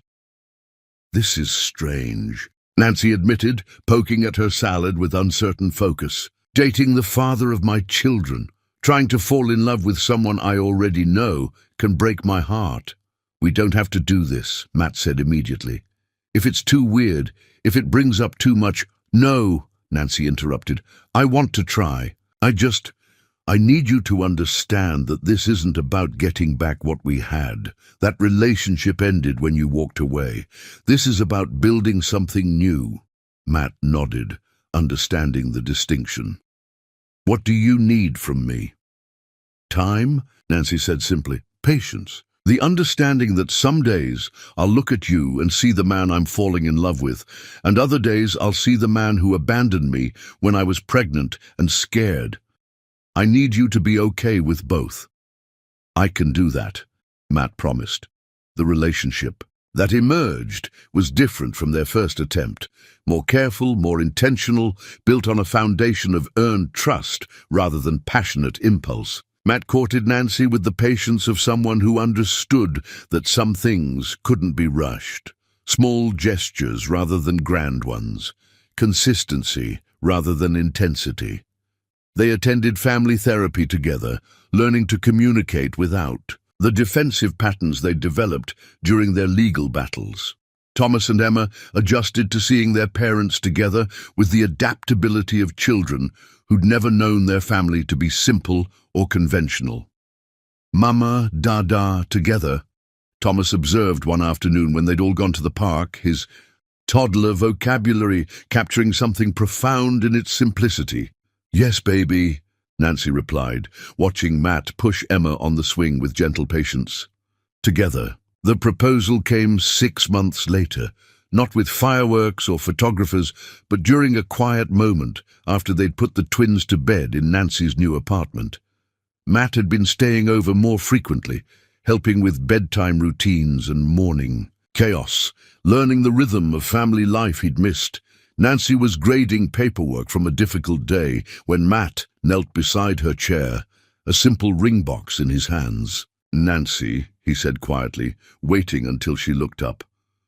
"I can't promise I'll never be scared again. I can't promise perfection or that I won't make mistakes. But I can promise I'll never run again. Will you marry a man who's finally learned the difference between being afraid and being a coward?" Nancy stared at the ring, simple, elegant, nothing like the ostentatious display the old Matt might have chosen, and then at the man offering it. This wasn't the charming businessman who'd swept her off her feet 2 years ago. This was someone, harder won, more genuine, proven by time and tested by difficulty. "Yes," she said simply, and meant it with every fibre of her being. They married 6 months later in the hospital chapel where they'd first met, surrounded by colleagues who'd witnessed their journey and children from the paediatric ward who'd taught them both about courage. Thomas and Emma served as ring-bearers, toddling down the aisle with the serious concentration of children given important jobs. David, now 15 and cancer-free, read a passage about second chances. Sophie, 10 and thriving, presented Nancy with a drawing of their family, stick figures holding hands under a rainbow, reading, "People who choose each other." As Matt and Nancy exchanged vows, promising to choose each other daily, especially when difficult. Neither pretended their love story had been easy or conventional, but looking at their children, their friends, the community they'd built from the ashes of their first attempt, they knew they'd found something more valuable than easy. They'd found a love worth fighting for, worth earning, worth keeping.